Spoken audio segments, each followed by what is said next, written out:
Hello students, कैसे हैं आप लोग। आशा करता हूं आप लोग बहुत अच्छे होंगे और मन लगाकर अपनी पढ़ाई कर रहे होंगे। तो जैसा कि आप सभी लोग जानते हैं, इनकम अंडरहेड कैपिटल गेन की हमारी क्लासेस खत्म हो चुकी हैं, जिसमें ऑलमोस्ट मैंने 10 क्लासेस ली हैं इंक्लूडिंग द क्वेश्चंस प्रैक्टिस, और उसका क्वेश्चन बैंक भी आपको शेयर कर दिया गया है। तो आप सभी के डिमांड पर मेरे पास काफी सारी रिक्वेस्ट आ रही थी स्टूडेंट्स की तरफ से कि सर पीजीबीपी का चैप्टर स्टार्ट करिएगा कैपिटल गेन के बाद। तो यहाँ पर अगर आप मेरे से रिक्वेस्ट नहीं भी करते तब भी मैं आपके साथ पीजीबीपी ही स्टार्ट करता, बट आपने रिक्वेस्ट कर ली तो उससे मुझे और ज्यादा प्रेरणा मिल गई, मोटिवेशन मिल गया कि चलिए अब आपके साथ इनकम अंडरहेड पीजीबीपी का चैप्टर स्टार्ट किया जाए। तो पीजीबीपी स्टार्ट करने का रीजन एक ये भी है कि कैपिटल गेन और पीजीबीपी में काफी सारी जगहों पर कोई लिंकिंग आएगी।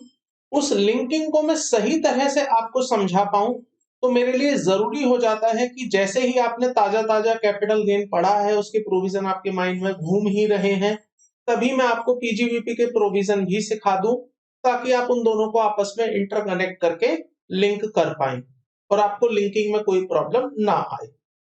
तो एक रीजन तो ये है पीजीबीपी का चैप्टर स्टार्ट करने का। दूसरा रीजन एक ये भी आप समझ सकते हैं कि पीजीबीपी का चैप्टर भी एक काफी लेंदी चैप्टर है। जिस तरह से कैपिटल गेन पर मैंने आपके साथ 10 क्लासें ली हैं, तो मान के चलिए कम से कम 10 क्लासें तो पीजीबीपी पे भी लग ही जाएंगी। ज्यादा भी लग सकती हैं, लेकिन 10 क्लासें तो कम से कम लगेंगी। आप नोटिस कर रहे होंगे पिछले कुछ दिनों से मेरी क्लासेस की जो लेंथ है वो बढ़ गई है। पहले 1.5 घंटे की क्लास रहा करती थी, फिर वो 2.5 घंटे 2 घंटे तक आ गई है। तो अगर मैं इतनी लेंथ पर भी क्लासेस लेता हूं तब भी मेरे को 10 क्लासें तो पीजीबीपी पे कम से कम चाहिए। एक बहुत इंपॉर्टेंट बात है, याद रखिएगा पीजीबीपी के रेस्पेक्ट में और कैपिटल गेन पर भी, जो आप इंटरमीडिएट लेवल पर पीजीबीपी और कैपिटल गेन पढ़ रहे हैं, इससे कहीं गुना लेवल पर आपको सीए फाइनल में यही दोनों टॉपिक पढ़ने हैं।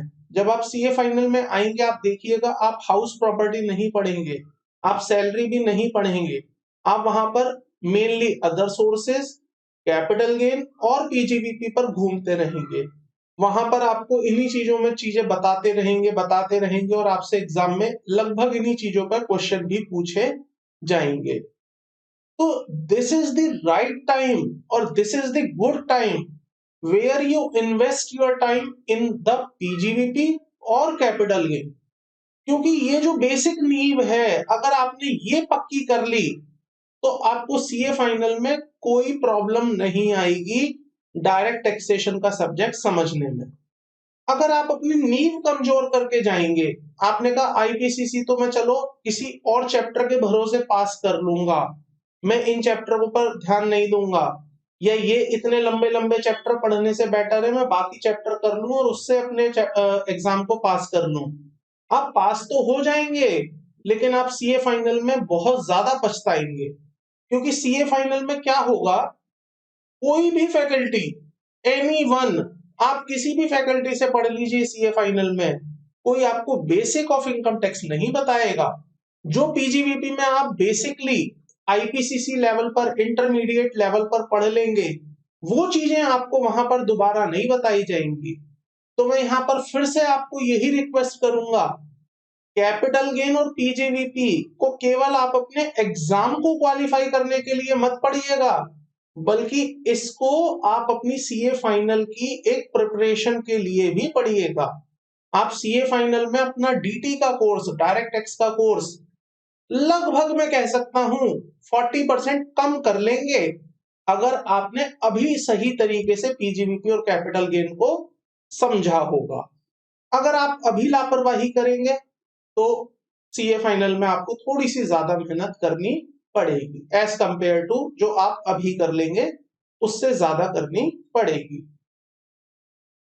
दूसरी बात जो पीजीबीपी स्टार्ट करने से पहले मैं आपको बता देना चाहता हूं, चैप्टर क्योंकि काफी लेंथी है तो मैं आपसे उम्मीद करूंगा कि आप अपना यहां पर फोकस पूरा क्लासेस पर रखेंगे। क्लासेस भले ही कितनी भी ज्यादा हो, भले ही कितनी भी लंबी हो, लेकिन आपका कंसंट्रेशन, आपका फोकस इन क्लासेस से भटकना नहीं चाहिए। क्योंकि अगर आपका कंसंट्रेशन या फोकस क्लासेस से हटेगा तो ये चैप्टर आपसे छूट जाएगा, फिर आप इस चैप्टर के पीछे भागते रहेंगे, ये चैप्टर आपके हाथ में नहीं आएगा। और अगर एक बार ये चैप्टर छूटा तो ना तो ये चैप्टर आपको पकड़ पाएगा, ना आप पीजीबीपी चैप्टर को पकड़ पाएंगे। तो एक कहावत है जो आपने सुनी होगी अक्सर, जब आप रोड्स पे ड्राइव कर रहे होते हैं तो वहां पर लिखा होता है सावधानी हटी दुर्घटना घटी। तो वही हाल पीजीबीपी का है। अगर आपकी सावधानी इस पीजीबीपी से हट गई तो आपके साथ दुर्घटना घट गई। मैं क्यों कह रहा हूं? क्योंकि इस चैप्टर को मैं स्ट्रेट फॉरवर्ड तरीके से नहीं पढ़ाऊंगा जैसे मैंने बाकी चैप्टर पढ़ाए थे।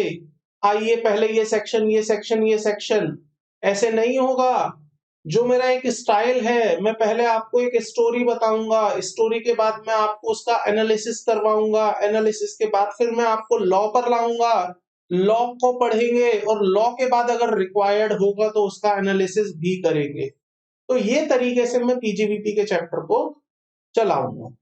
तो चलिए क्लास को स्टार्ट कर लेते हैं। पीजीबीपी की कुछ बातें करेंगे, क्या क्या हम इसमें कवर करने वाले हैं, क्या हमारी जर्नी रहेगी, वो सारी बातें समझते हैं अपनी इस क्लास में। तो स्टूडेंट्स, पीजीबीपी का जो चैप्टर रहेगा उसमें कुछ और बातें भी हैं इंपॉर्टेंट जो आपको पता होनी चाहिए।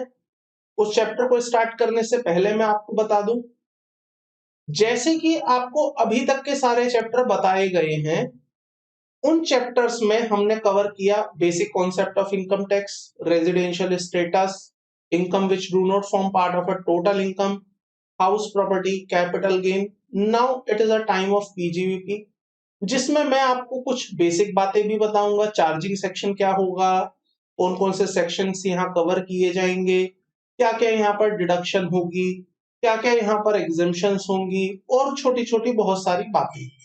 तो क्योंकि चैप्टर काफी फैला हुआ है, बहुत ज्यादा फैला हुआ है, अगर आप इंस्टीट्यूट के मॉड्यूल की बात करें तो इंस्टीट्यूट के मॉड्यूल में पीजीबीपी पर लगभग लगभग मोर देन 170 पेजेस है। जैसे मैंने मेरी बुक में 41 पेजेस 39 पेजेस में कन्वर्ट किया है। मैंने एक भी कंटेंट काटा नहीं है, ऐसा नहीं है कि वहां पर कोई सेक्शन दिया है जो कि मैंने अपनी इस बुक में ना रखा हो। ऐसा कोई कॉन्सेप्ट नहीं है जो वहां पर हो मैंने यहाँ ना रखा हो। I have covered the 101% coverage of the entire syllabus of a PGVP, but फिर भी ये 39 पेजेस में मैंने कंसाइज कर दिया है। तो यहाँ पर मैंने क्या किया है, वो सारी फालतू बातें हटा दी हैं जो वहां पर दी हुई थी, जो कि आपके काम की नहीं थी, और बातों को इतना क्रक्स करके यहाँ पर लिख दिया कि आपको रिवीजन में भी प्रॉब्लम नहीं आए। और क्योंकि ये प्रैक्टिकल सब्जेक्ट है, क्योंकि ये प्रैक्टिकल चैप्टर है, तो मैं प्रैक्टिकली लिंक करके आपको हर चीज बताऊंगा। तो उसको देखते हुए मैंने यहाँ 39 पेजेस में चीजों को समराइज कर दिया है ताकि आप इसको इजीली समझ पाए और रिवीजन में आपको कोई प्रॉब्लम नहीं आए। इसको देखते हुए भी यहाँ पर पेजेस इसके कम किए गए हैं। इसका क्वेश्चन बैंक भी आपके साथ शेयर किया जाएगा सेपरेटली, जैसे कि हर चैप्टर के साथ आपको मिलता है। इस बुक का लिंक आपको वीडियो के डिस्क्रिप्शन में दे दिया जाएगा, आप उसे वहां से देख सकते हैं, वहां से डाउनलोड कर सकते हैं, जैसे कि आप हमेशा हर बुक का करते आए हैं। अगर यहां तक किसी को कोई भी डाउट है तो पूछ सकते हैं, अदरवाइज मैंने अभी कोई टेक्निकल बात तो आपसे की नहीं है जहां पर आपको कोई डाउट हो। तो now we are moving to our chapter the income under head PGBP. Chapter का पूरा नाम समझ लेते हैं। चैप्टर को स्टार्ट करने से पहले एक बार तो एटलीस्ट उसका हम नाम लें, क्योंकि मैं आज के बाद इस चैप्टर का पूरा नाम नहीं लूंगा, मैं हमेशा इसे शॉर्ट में ही बोलूंगा पीजीबीपी पीजीबीपी पीजीबीपी। जैसे बाकी चैप्टर में मैंने बोला salary, cap gain, capital gain, cap gain, ऐसे बोला, तो इसका नाम रहेगा पीजीबीपी। काफी लंबा नाम हो जाता है, लेना आसान नहीं होगा, बार बार टाइम भी खराब होता है, तो हम इसे शॉर्ट में क्या बोलेंगे, पीजीबीपी। क्या नाम है सर पीजीबीपी का, एक बार पूरा नाम ले ही लेते हैं। अब इस चैप्टर को स्टार्ट कर रहे हैं तो एक बार तो इसे इज्जत दे ही देते हैं चैप्टर को। The name of PGBP is profit profit and gains of business profession. Sir क्या मतलब है इसका, थोड़ा मतलब समझाओ। तो सुनो फिर, प्रॉफिट, प्रॉफिट का मतलब होता है फायदा, गेन्स, गेन्स का भी मतलब होता है फायदा। बट अगर मैं डिक्शनरी के पॉइंट ऑफ व्यू से बात करूं, एक लैंग्वेज के पॉइंट ऑफ व्यू से बात करूं, तो profits are associated with profits are associated with business and the gains are associated with profession. क्या फर्क होता है बिजनेस और प्रोफेशन में? क्या फर्क होता है बताइए? बिजनेस और प्रोफेशन में क्या फर्क होता है? कौन बता पाएगा? सोचिए, थोड़ा सा माइंड पर जोर डालिए। बिजनेस और प्रोफेशन में क्या कोई फर्क होता है? अगर मैं इसका आंसर आपको दूं तो इन दोनों में फर्क होता भी है और नहीं भी होता है। बिजनेस और प्रोफेशन में फर्क होता भी है और नहीं भी होता है। समझेंगे, आज ही की क्लास में समझेंगे कि क्या फर्क होता है और क्या फर्क नहीं होता है। इससे पहले एक इंपॉर्टेंट बात जो मैं आपको इस चैप्टर को स्टार्ट करने से पहले बताना चाहता हूं, ये कि प्रैक्टिकल चैप्टर, पीजीवीपी जो चैप्टर है, it is a very practical chapter. केवल यहां पर आपको थ्योरी के पॉइंट ऑफ व्यू से बातें नहीं बताई जाएंगी, आपको हर चीज प्रैक्टिकल लिंक करके बताऊंगा। और ट्रस्ट मी, जब आप सीए बन जाएंगे, चाहे आप जॉब में जाएं, चाहे आप प्रैक्टिस करें, ये चैप्टर आपका पीछा नहीं छोड़ेगा। ये चैप्टर आपको हर जगह काम आएगा। ऑल्दो पूरा इनकम टैक्स आपके काम आएगा, लेकिन पूरा इनकम टैक्स में ये चैप्टर बहुत काम आएगा। कैसे आएगा देखिए, जब आप प्रैक्टिस करने लगेंगे तो आपके क्लाइंट क्या करेंगे? बिजनेस करेंगे, प्रोफेशन करेंगे। वो आपसे यहाँ पर कंसल्टेंसी लेंगे, एडवाइजरी लेंगे, सर्विसेज लेंगे। तो ये चैप्टर आपके काम आएगा। जब आप जॉब करने जाएंगे तो जिसके यहाँ आप जॉब कर रहे हैं वो भी तो बिजनेस ही कर रहा है, वो भी तो प्रोफेशन में इन्वॉल्व है, तो उसके यहाँ पर भी ये चैप्टर बहुत काम में आएगा इनकम टैक्स के पॉइंट ऑफ व्यू से। तो ये चैप्टर बहुत ध्यान से समझिएगा स्टूडेंट, ये आपकी बेसिक नींव है। आपने नींव कमजोर करी तो सब कुछ बिगड़ जाएगा। नींव आपकी पक्की तो आप लाइफ लॉन्ग एंजॉय कर पाएंगे, क्योंकि ये बेसिक कॉन्सेप्ट अगर आपके अभी डेवलप हो गए तो आपको जिंदगी में पलट के देखने की जरूरत नहीं पड़ेगी इन प्रोविजंस को। हाँ, जो अमेंडमेंट्स आएंगी, जो अपडेट्स आएंगे ऑन टाइम टू टाइम, वो आप देखेंगे, लेकिन बेसिक कॉन्सेप्ट आपके यहाँ पक्के हो जाने चाहिए। तो मैं हर चीज को प्रैक्टिकल लिंक करके बताऊंगा। प्रैक्टिकल लिंक का मतलब, अब आप थोड़ा सा अपना माइंड ओपन कर लीजिएगा, थोड़े से मैच्योरिटी लेके आइएगा, क्योंकि यहाँ पर अब बिजनेस वर्ल्ड की बातें होंगी। आपके माइंड में अकाउंटिंग पैरेलल चलनी चाहिए। अकाउंटिंग मतलब डेबिट और क्रेडिट आपको पता होना चाहिए। आपके माइंड में प्रॉफिट एंड लॉस अकाउंट बराबर घूमना चाहिए। प्रॉफिट एंड लॉस अकाउंट कैसे बना होता है, आपके माइंड में बैलेंस शीट प्रॉपर घूमनी चाहिए।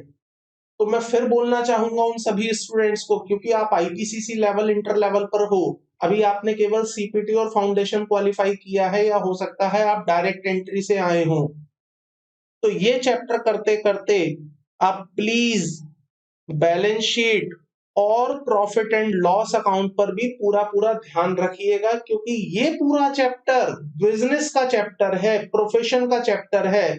और जहां पर बात आती है बिजनेस की, प्रोफेशन की, तो वहां पर बैलेंस शीट और P and L integral part हो जाते हैं। मतलब ये जो आपका फाइनेंशियल स्टेटमेंट होता है जिसमें बैलेंस शीट और पी एंड एल आती है, ये बहुत इंपॉर्टेंट एस्पेक्ट है टू अंडरस्टैंड पीजीबीपी।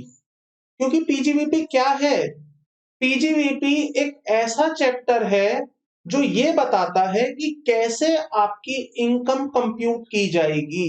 फिर से सुनिएगा मेरी बात को, कैसे आपकी इनकम कंप्यूट की जाएगी when you are involve in the business और प्रोफेशन। आपकी इनकम कैसे कंप्यूट करेंगे, जब आप कोई बिजनेस करते हो या जब आप कोई प्रोफेशन करते हो। देखिएगा, आपको याद होगा, शायद आप भूल गए होंगे, तो आपको याद होगा मैंने आपको इनकम टैक्स का चैप्टर जब स्टार्ट कराया था, इनकम टैक्स का सिलेबस जब स्टार्ट कराया था, तो मैंने आपको कुछ हेड्स ऑफ इनकम बताए थे। मैंने आपको बताया था कि हमारे इनकम टैक्स में कुछ हेड्स ऑफ इनकम आएंगी। इनकम को 5 घर में बांटा जाएगा। मतलब अगर आपकी कोई इनकम आती है तो वो या तो इस घर में जाएगी या उस घर में जाएगी। तो उसमें से 5 घर कौन से थे बताइए? एक था सैलरी, सैलरी, दूसरा था कैपिटल गेन, अगर आप कोई कैपिटल एसेट ट्रांसफर करते हैं, आप पढ़ के आए हैं अभी अभी। तीसरे नंबर पर था हाउस प्रॉपर्टी, या चलिए आप दूसरे नंबर पर रखिएगा हाउस प्रॉपर्टी, तीसरे नंबर पर रखेंगे कैपिटल गेन। तो दूसरे नंबर पर क्या रहा? House property. तीसरे नंबर पर क्या था? Capital gain. और जो अब हम पढ़ रहे हैं वो क्या है? PGVP, profit and gains of a business and profession. Last but not the least is the income from other source. तो मैंने आपको यही बताया, बार बार यही बताया, आज भी यही बता रहा हूं, कोई भी इनकम होगी वो कहां पर टैक्सेबल होगी? वो टैक्सेबल होगी इन 5 घर में से किसी एक घर में।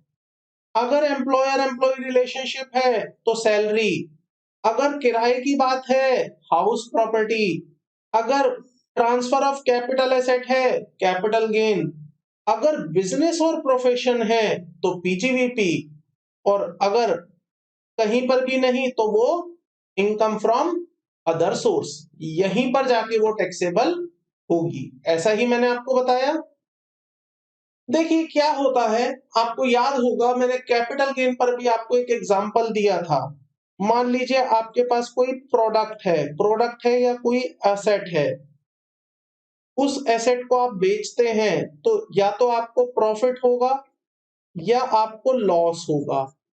अब ये जो टैक्सेबिलिटी है, इस प्रॉफिट और लॉस को जो टैक्सेबल करवाने की बात हो रही है, ये जो इनकम आपकी हुई है, इस इनकम पर जो टैक्स लेने की बात हो रही है, वो 2 जगह पर जा सकती है, या तो पीजीबीपी में जाएगी या कैपिटल गेन में जाएगी।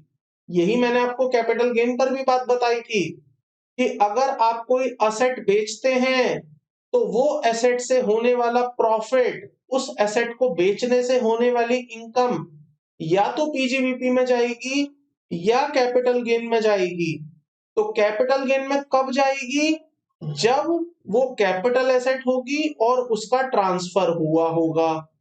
तो ये बात तो हम बहुत अच्छे से पढ़ के आए, पूरी 10 क्लासें हमने पढ़ी। उसके बाद मैंने आपको ये भी बताया था कि अगर वो कैपिटल गेन में नहीं जाएगी तो वो कहां जाएगी? पीजीवीपी में जाएगी। तो पीजीवीपी के अपने एक प्रोविजन है, पीजीवीपी का अपना एक सेक्शन है, और उस सेक्शन को हम क्या कहते हैं? उस सेक्शन को हम कहते हैं सर चार्जिंग सेक्शन। क्या कहते हैं उस सेक्शन को? हम चार्जिंग सेक्शन कहते हैं। क्या कहता है चार्जिंग सेक्शन, बताइए? चार्जिंग सेक्शन कहता है कि कौन कौन सी इनकम किन किन कंडीशंस पर कैसे कैसे कौन से हेड में टैक्सेबल होगी। तो चार्जिंग सेक्शन एक इनविटेशन सेक्शन होता है जो इनवाइट करता है इनकम को। एक इनकम 5 दरवाजों के आगे खड़ी हो जाती है। मान लीजिए एक इनकम आई है, ये इनकम पूछ रही है क्या मैं तुम्हारे यहाँ आ जाऊं? सैलरी वाले से पूछ रही है क्या मैं तुम्हारे यहाँ आ जाऊं? सैलरी वाला कहता है मेरा चार्जिंग सेक्शन कहता है, मेरा चार्जिंग सेक्शन, इसका चार्जिंग सेक्शन क्या था? इसका चार्जिंग सेक्शन था 15। तो इसने क्या बोला उस इनकम को? मेरा चार्जिंग सेक्शन 15 कहता है कि अगर देने वाले में और लेने वाले में एम्प्लॉयर एम्प्लॉय रिलेशनशिप है तो तुम्हारा मेरे दरवाजे में स्वागत है। तो यहां पर सैलरी का चार्जिंग सेक्शन निकला 15। इसी तरह हमने एक सेक्शन पढ़ा था, सेक्शन हाउस प्रॉपर्टी का चार्जिंग सेक्शन क्या था? हाउस प्रॉपर्टी का चार्जिंग सेक्शन बताइए quickly, I am waiting for that. House property का चार्जिंग सेक्शन क्या था? 22, जो क्या कहता था कि अगर आपकी ये एनुअल वैल्यू किसी प्रॉपर्टी से रिलेटेड है, प्रॉपर्टी मतलब लैंड और बिल्डिंग और देयर अपर्टेनेंट देयर टू, तो फिर आप इस इनकम को कहां पर लेके आइए? मेरे घर में ले आइए। मैं वेलकम कर रही हूं इस इनकम का अपने घर में। Income under head house property, charging section 22। इसी तरह फिर हमने कैपिटल गेन समझा। कैपिटल गेन में हमने क्या समझा कि अगर कोई इनकम हुई है due to transfer of a capital asset, तो उस इनकम का स्वागत है under capital gain. Charging section क्या था इसका जो हम पढ़ के आए थे? सेक्शन 45। सेक्शन 45 बताता था कि ये वाली इनकमें ऐसा करने से जो इनकम होगी वो सब कहां पर आ जाएंगी? मेरे घर में आ जाएंगी। कौन से घर में आ जाएंगी? कैपिटल गेन के घर में आ जाएंगी। तो जिस तरह से सैलरी का चार्जिंग सेक्शन था, हाउस प्रॉपर्टी का चार्जिंग सेक्शन था, कैपिटल गेन का चार्जिंग सेक्शन था, उसी तरह से ये जो पीजीवीपी नाम का एक चैप्टर हम आज डिस्कस कर रहे हैं, इसका भी अपना एक चार्जिंग सेक्शन है। और इस सेक्शन का नाम क्या है? 28। So we are discussing the section 28, जो कि बात करता है कौन कौन सी इनकम इस वाले हेड में टैक्सेबल होंगी, कौन सी इनकम पीजीवीपी हेड में टैक्सेबल होंगी, कौन सी इनकम होंगी जो पीजीवीपी के अंदर आ जाएंगी, बिजनेस और प्रोफेशन के अंदर आ जाएंगी, वो हमें बताएगा चार्जिंग सेक्शन 28। तो इस पूरे चैप्टर की जर्नी की अगर मैं बात करूं स्टूडेंट्स, आपको याद होगा सैलरी में हमने सेक्शन 15 से लेके 17 तक का डिस्कशन किया था। हाउस प्रॉपर्टी में हमने सेक्शन 22 से लेके 27 तक का डिस्कशन किया था। कैपिटल गेन में हमने सेक्शन 45 से 55A तक का डिस्कशन किया था। पीजीवीपी में जो हम डिस्कशन करेंगे वो सेक्शन 28 से लेके सेक्शन 44 तक का डिस्कशन करेंगे। देखो 44 खत्म हुआ यहां और कैपिटल गेन शुरू हो गया 45 का। यहां पर आप देखो 27 पर हाउस प्रॉपर्टी खत्म हुआ, 28 पर पीजीवीपी शुरू हो गया। तो हम सेक्शन 28 से लेके 44 तक की जो जर्नी होगी इसको तय करेंगे अंडर द हेड पीजीवीपी। बहुत ही इंटरेस्टिंग जर्नी रहेगी। मैं आपको इतना यकीन दिला देता हूं, बिना आपको देखे मैं ये यकीन दिला देता हूं कि आपको इस क्लास में बोरियत नहीं होगी। और प्लीज मुझे आप कमेंट बॉक्स में करके ये जरूर बताइएगा। अच्छा, एक चीज मैं आपसे यहाँ रिक्वेस्ट करना चाहूंगा, मैं नोटिस कर रहा हूं आप स्टूडेंट्स वीडियोस देख रहे हैं, पढ़ रहे हैं, लेकिन आपकी तरफ से मुझे एक मोटिवेशन फैक्टर में कमी दिख रही है। देखिए, जब आप वीडियो को लाइक करते हैं, जब आप कमेंट करते हैं, तो उससे हमें पता चलता है कि आप एक्चुअली में वीडियोस को लाइक कर रहे हैं, उनको देखकर समझ रहे हैं, उन वीडियो से पढ़ रहे हैं। अब आपके वहां पर ना तो लाइक आते हैं, ना आपके कमेंट्स आते हैं, ना आपके क्वेश्चन आते हैं, ना आपकी क्वेरी आती है। तो ऐसे में क्या मैसेज आता है हमारे पास कि आप इन वीडियोस को देख नहीं रहे हैं। और अगर आप ये वीडियो देख ही नहीं रहे तो फिर उन वीडियोस को हमारे डालने का फायदा क्या होगा? फिर हम YouTube पे वो वीडियोस डालते हैं, क्या फायदा है उनका जब आप उन्हें देख ही नहीं रहे? तो अगर आप वीडियोस देख रहे हैं तो प्लीज ये भी तो बताइए कि आप देख रहे हैं। अब वो कैसे बताएंगे? बताने के तरीके ये हो सकते हैं, आप जैसे ही वीडियो देखें तुरंत उस वीडियो को लाइक करें। अगर आपको वो वीडियो पसंद आई है, मतलब आपको कॉन्सेप्ट अगर क्लियर हुआ है, तो आप प्लीज उसे लाइक करें। जबरदस्ती नहीं है। आपको वीडियो पसंद नहीं आई, आपको कॉन्सेप्ट समझ नहीं आया, तो फिर भी जबरदस्ती आपको लाइक नहीं करना है। अगर आपको कॉन्सेप्ट समझ आया है, अगर आपको समझ आया है तो ही मैं कह रहा हूं आपको वीडियो लाइक करनी है। दूसरा क्या करना है? कमेंट बॉक्स में आपको जरूर बताना है आपको ये वीडियो कैसी लगी। अच्छी लगी तो अच्छा बताइए, बेकार लगी तो बेकार बताइए, बट जो भी आपकी फीडबैक है एटलीस्ट फीडबैक दीजिए तो सही। हमें भी तो पता चले कि आप वीडियोस देख रहे हैं, हमें भी तो पता चले कि कहां कहां कौन कौन से एरिया है जहां पर हमें इंप्रूवमेंट की जरूरत है। तो प्लीज वो आप कमेंट करके बताइए। तो वापस आ जाते हैं।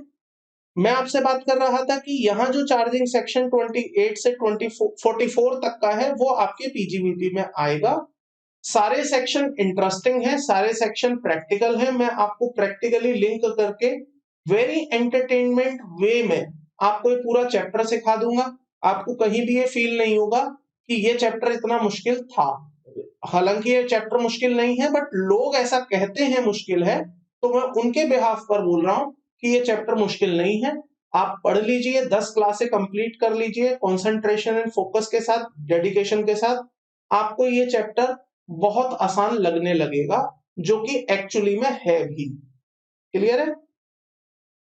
चलिएगा वापस आते हैं। तो ये आपके सामने बुक है, इसका लिंक भी आपको ऑलरेडी दे दिया जा चुका है और वीडियो के डिस्क्रिप्शन बॉक्स में भी मिल जाएगा। तो यहां पर मैंने आपसे बात करी है स्टूडेंट्स दो वर्ड्स की। फर्स्ट इज द प्रॉफिट, दूसरा है गेन। तो मैंने आपको बताया कि ये जो प्रॉफिट वर्ड है ये जुड़ा हुआ होता है बिजनेस से, और जो गेन वर्ड है ये एसोसिएटेड होता है प्रोफेशन से। अब आपसे पहला सवाल तो यही है, ये चैप्टर बिजनेस और प्रोफेशन दो वर्ड्स की बात करता है। ये चैप्टर कहता है इनकम, ये चैप्टर क्या कहता है? Income under head profit and gains of a business and profession. तो इसने हमें इस चैप्टर को दो पार्ट्स में बांटने को मजबूर कर दिया। एक वर्ड निकाला बिजनेस और दूसरा वर्ड इसने हमें दिया प्रोफेशन। तो सबसे पहला सवाल तो मेरा आपसे ये आता है, बिजनेस और प्रोफेशन में क्या फर्क होता है? क्या बिजनेस और प्रोफेशन एक ही चीज होती हैं या बिजनेस और प्रोफेशन में कोई फर्क होता है? आज की इस क्लास में मैं आपको ये भी सिखाऊंगा कि क्या बिजनेस एंड प्रोफेशन में फर्क है या नहीं है। कुछ लोगों का ऐसा मानना है कि बिजनेस और प्रोफेशन में फर्क होता है, और कुछ लोगों का ऐसा भी मानना है कि बिजनेस और प्रोफेशन में कोई फर्क नहीं होता, दे आर सिनोनिम्स, मतलब ये एक दूसरे के पर्यायवाची शब्द हैं। एक्चुअल में there is no difference between the business and profession. आज ही की क्लास में समझेंगे, लेकिन उससे पहले मैं आपका ओपिनियन जानना चाहता हूं कि बिजनेस और प्रोफेशन में क्या कोई फर्क होता है या नहीं। मैं इसका आंसर खुद से पहले क्लियर कर दूं, फिर उसके बाद मैं आपको समझाऊं, तो वो ज्यादा बेटर रहेगा। मेरा ये मानना है कि to a certain extent there is a difference between the business and profession. मतलब एक हद तक अगर मैं बात करूं, एक लिमिट तक, या किसी पर्टिकुलर टर्म्स के रेस्पेक्ट में, रेफरेंस में अगर मैं बात करूं, yes there is a difference between the business and profession. But अगर मैं इनकम टैक्स के पॉइंट ऑफ व्यू से बात करूं, तो इनकम टैक्स इसको कोई डिफरेंशिएट नहीं करता। इनकम टैक्स कहता है कि there is no difference between the business and profession. आप इसी चैप्टर में समझेंगे। जब मैं आपको इस चैप्टर पढ़ाना शुरू करूंगा, मैं आपको बोलूंगा देखिए ये वाले सेक्शंस हैं। जैसे अभी मैंने आप एग्जांपल लीजिए, मैंने अभी आपको बताया सेक्शन 28 से लेके 44 तक की बातें होंगी बिजनेस पर। तो व्हेन आई से बिजनेस पर, तो इसका मतलब ये प्रोफेशन पर भी एप्लीकेबल होंगी।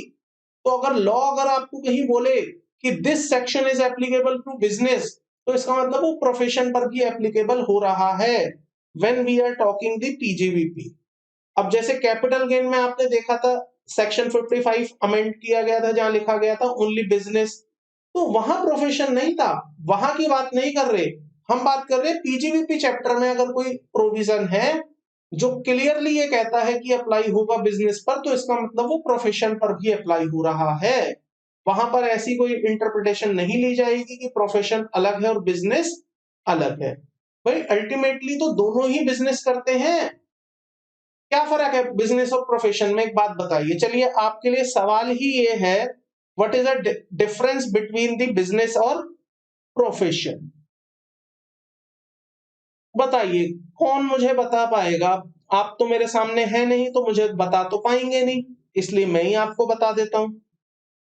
बिजनेस का मतलब डिफाइन किया गया है डेफिनेशन में इनकम टैक्स की, जहां पर वो कहते हैं कि अगर कोई व्यक्ति कुछ ट्रेड करता है, बेचने का काम करता है, अगर कोई व्यक्ति कमीशन एजेंट के रूप में काम करता है, अगर कोई व्यक्ति कुछ डील करता है, डीलिंग करता है, और इसके अलावा ऐसी कोई एक्टिविटी करता है जो कि प्रोफेशन के अंदर नहीं आ सकती, तो उसे हम कहेंगे बिजनेस।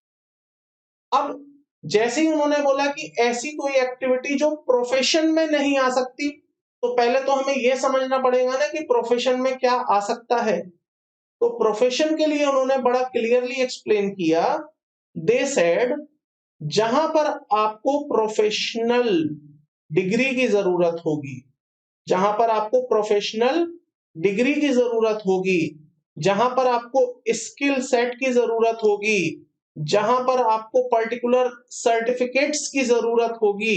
एक again going to the degree part, तो अगर आपको स्किल्स की जरूरत है, एक प्रोफेशनल टैलेंट की जरूरत है, एक प्रोफेशनल नॉलेज की जरूरत है, एक प्रोफेशनल स्किल की जरूरत है, तो वो सारी एक्टिविटीज, वो सभी एक्टिविटीज आपकी कवर की जाएंगी under the profession. Sir example देके बताइए, जैसे I am a chartered accountant. मैं चार्टर्ड अकाउंटेंट कब बना? जब मेरे पास एक प्रोफेशनल डिग्री आ गई। क्या केवल मेरी नॉलेज के बेसिस पर, मुझे क्योंकि इनकम टैक्स आता है, मुझे अकाउंटिंग आती है, मुझे इंड एएस आते हैं, मुझे अकाउंटिंग स्टैंडर्ड आते हैं, मुझे फाइनेंशियल स्टेटमेंट बनानी आती है, तो क्या मैं अपने आप को चार्टर्ड अकाउंटेंट कह सकता हूं? मैं नहीं कह सकता। तो उस केस में क्या मैं प्रोफेशनल हूं? बिल्कुल नहीं, I am not a professional. हाँ, लेकिन accounting services are also covered under the professional activities, क्योंकि वहां पर आपको स्किल की जरूरत हो गई। बट वेन यू से कि आपको प्रोफेशनल डिग्री की जरूरत होगी to do some kind of business, तो वो बिजनेस आपका फिर कहलाएगा प्रोफेशन। इतना सा बस फर्क है बिजनेस और प्रोफेशन में, इसके अलावा कोई फर्क नहीं है। अल्टीमेटली अल्टीमेटली दोनों ही लोग, चाहे आप बिजनेस करते हैं चाहे आप प्रोफेशन करते हैं, आपका मोटिव होता है प्रॉफिट कमाना। आपका क्या मोटिव होता है? प्रॉफिट कमाना। तो जब ये प्रॉफिट बिजनेस से कमाए जाते हैं तो उसे कहा जाता है प्रॉफिट, और जब यही प्रॉफिट प्रोफेशन से कमाए जाते हैं तो उसे कहा जाता है गेन्स। इतना सा बस फर्क है स्टूडेंट्स, इसके अलावा कोई फर्क नहीं है बिजनेस और प्रोफेशन में। आई होप आपको क्लियर हो गया होगा। यस। अब एक बात और ध्यान से सुनिएगा, जब मैं ये चैप्टर आपको पढ़ा रहा होऊंगा तो मैं कहीं भी ये डिफरेंशिएट नहीं करके चलूंगा। जहां जहां रिक्वायर्ड होगा मैं आपको बोल दूंगा पहले ही कि देखो यहां पर बिजनेस अलग है और प्रोफेशन अलग है। लेकिन अगर कहीं पर मैं नहीं बोल रहा हूं तो मान के चलिएगा, जो ये वाला प्रोविजन बिजनेस पर एप्लीकेबल है वही सेम प्रोविजन प्रोफेशन पर भी एप्लीकेबल हो रहा है। अगर मैं आपको कह दूं, पहले से स्पेसिफिकली कह दूं कि देखो बेटे ये वाला जो प्रोविजन है कि केवल प्रोफेशन पर एप्लीकेबल होगा, तो आप मेरी बात को मानिएगा, वरना हमेशा ये अजम्पशन लेके चलिए कि जो सेक्शन बिजनेस पर एप्लीकेबल है वो सेक्शन प्रोफेशन पर भी एप्लीकेबल है। भले ही मैं वहां पर आपको बार बार बोलूं बिजनेस बिजनेस बिजनेस, तो जब आपके माइंड में सुनाई दे बिजनेस तो पीछे से एक आवाज आनी चाहिए प्रोफेशन भी इंक्लूडेड है, प्रोफेशन भी इंक्लूडेड है। इस तरह की अगर आप आवाज लाएंगे तो चैप्टर आपको समझ आ जाएगा।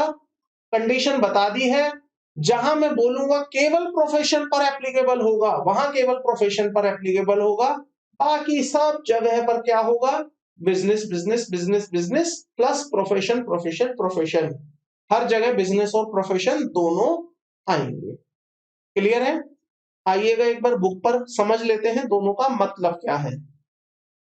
सो business means the term business has been defined in the section 213 to include any trade, commerce, manufacture or any adventure or concern in the nature of trade, commerce or manufacture। अगर आप कुछ trade करते हैं, बेचने का काम करते हैं, अगर आप कुछ बनाने का काम करते हैं, मैन्युफैक्चरिंग करते हैं, या अगर आप कोई कॉमर्स एक्टिविटी करते हैं, लेन देन। कॉमर्स एक्टिविटी मतलब एक सामान लिया दूसरे को बेच दिया, एक सामान बनाया दूसरे को बेच दिया, ट्रांसफर कर दिया, तो वो सब आपके लिए क्या कहलाएगा? बिजनेस कहलाएगा। इवन अगर आप सर्विसेज भी देते हैं वो भी आपके लिए क्या है? बिजनेस है। लेकिन अगर आप ऐसी सर्विसेज देते हैं जहां पर आपको प्रोफेशनल डिग्रीज की जरूरत होती है, जहां पर आपको प्रोफेशनल स्किल की जरूरत होती है, तो वो आपके लिए क्या बन जाएंगे? प्रोफेशन बन जाएंगे, फिर वो आपके लिए बिजनेस नहीं है। एक चार्टर्ड अकाउंटेंट प्रोफेशनल सर्विसेज में कवर्ड होता है तो वो प्रोफेशन कर रहा है। एक एडवोकेट है वो भी प्रोफेशन है, एक डॉक्टर है वो भी प्रोफेशनल है, एक टीचर है वो भी प्रोफेशनल है, इसी तरह से कोई एक आर्किटेक्ट है, वो भी प्रोफेशनल है। तो जहां जहां आपको प्रोफेशनल डिग्री चाहिए, जहां जहां आपको प्रोफेशनल स्किल चाहिए, वो आपके लिए प्रोफेशन है। और इसके अलावा कोई केस है तो वो आपके लिए बिजनेस का केस है। देखिए प्रोफेशन को क्या लिखा है इन्होंने। The term profession has not been defined in the act, it means an occupation requiring some degree और ट्रेनिंग। जहां पर आपको एक ट्रेनिंग की जरूरत है, डिग्री की जरूरत है। The term profession include vocation as well. तो प्रोफेशन में वोकेशन भी इंक्लूड हो जाएगा। वोकेशन मतलब जहां पर आप बिना किसी डिग्री के भी कोई एक्टिविटी परफॉर्म कर सकते हैं। जैसे टीचर्स, अब टीचर को कोई डिग्री तो चाहिए नहीं, पढ़ाने के लिए क्या डिग्री चाहिए बताओ आपको, कोई डिग्री नहीं चाहिए। Then still you are engaged in the profession, तो उस केस में हम आपको बोलेंगे कि आप वोकेशन में हैं। अब एक डांसर है जो डांस सिखाने का काम करता है, बताइए क्या ये एक्टिविटी प्रोफेशन नहीं है? बिल्कुल है। लेकिन डांस के लिए क्या सर्टिफिकेट चाहिए आपको?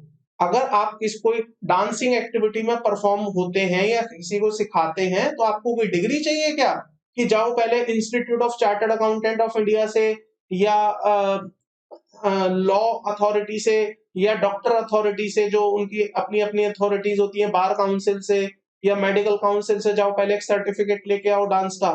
तो ऐसा कोई सर्टिफिकेट आपको नहीं चाहिए, but still that is a professional. और वो फिर कहाँ कवर होते हैं? वोकेशन में। तो प्रोफेशन इंक्लूड वोकेशन, और वोकेशन में क्या आ गया? जहां बिना किसी डिग्री के आप कोई सर्विसेज प्रोवाइड करते हैं which requires a special knowledge. अब डांसर को एक स्पेशल नॉलेज तो चाहिए ही ना, उसको डांस एक्टिविटी आनी चाहिए। तो वो सब कहां कवर होंगी? वोकेशन में कवर होंगी। क्लियर है हम यहां तक? कोई भी डाउट? नहीं सर। सर एक बात और बताओ, या आप मुझे बताओ, मैं तो आपको बाद में बता ही दूंगा, पहले आप मुझे बताओ, मैं जो बिजनेस करता हूं वो दो तरह का बिजनेस हो सकता है। तो I am doing a business which may be legal or which may be illegal. Now my question is, आप जब पीजीबीपी इनकम की बात करते हैं, आप जब इनकम टैक्स की बात करते हैं, तो क्या आप लीगल बिजनेस की बात करते हैं या इलीगल बिजनेस की बात करते हैं? सर इलीगल बिजनेस तो इंडिया में करना अलाउ ही नहीं है। अगर आप कहते हैं सर इलीगल बिजनेस इंडिया में अलाउ नहीं है, तो क्या आप ये भी कहेंगे कि इंडिया में कोई इलीगल बिजनेस नहीं करता होगा? दुनिया करती है, बहुत लोग करते हैं, इंडिया में भी करते होंगे इलीगल बिजनेस। अब इलीगल बिजनेस क्या होता है? एक ऐसा बिजनेस जिसको लीगली परमिशन नहीं है करने के लिए, तो वो इलीगल बिजनेस है। एग्जांपल लेते हैं, सॉफ्टवेयर की पायरेसी करना। एक ओरिजिनल सॉफ्टवेयर बना, आपने उसकी कॉपी बना के लोगों को बेचना शुरू कर दिया, तो पायरेटेड सॉफ्टवेयर आपने बेचने शुरू कर दिए। It is a legal business or illegal business? It is a purely illegal business. तो जब आप बात करते हैं इलीगल बिजनेस की, तो मेरा सवाल आपसे ये आता है, क्या ये इलीगल बिजनेस भी इनकम टैक्स के दायरे में आता है या नहीं आता है? सर लीगल बिजनेस तो आता होगा, ये तो बात पक्की है। इलीगल बिजनेस नहीं लाएंगे दायरे में। क्यों नहीं लाओगे भाई साहब इलीगल बिजनेस? अगर आप ये कहोगे कि इलीगल बिजनेस इनकम टैक्स के दायरे में नहीं आएगा, तो फिर तो दुनिया लीगल बिजनेस छोड़ देगी और क्या करने लगेगी? Illegal business. वो क्या बोलेगी? पकड़े गए तो ठीक है, नहीं पकड़े गए तो अपना तो धंधा चल ही रहा है, इलीगल बिजनेस है, कम से कम इनकम टैक्स तो नहीं देना पड़ेगा। तो अगर आप ये सोच रहे थे कि इलीगल बिजनेस इनकम टैक्स के दायरे में नहीं आएगा, तो आप गलत सोच रहे थे। क्योंकि अगर आपने ऐसा सोचा और ये बात सही हो गई, तो फिर तो दुनिया लीगल बिजनेस छोड़ देगी और कौन से बिजनेस में लग जाएगी? इलीगल बिजनेस में। वो क्या बोलेगी कि आज से सारे धंधे छोड़ो और इलीगल बिजनेस शुरू कर दो, कम से कम इनकम टैक्स तो हमें नहीं देना पड़ेगा इस पर। तो गवर्नमेंट सेज कि देखो भाई, वैसे तो इलीगल बिजनेस करना मना है।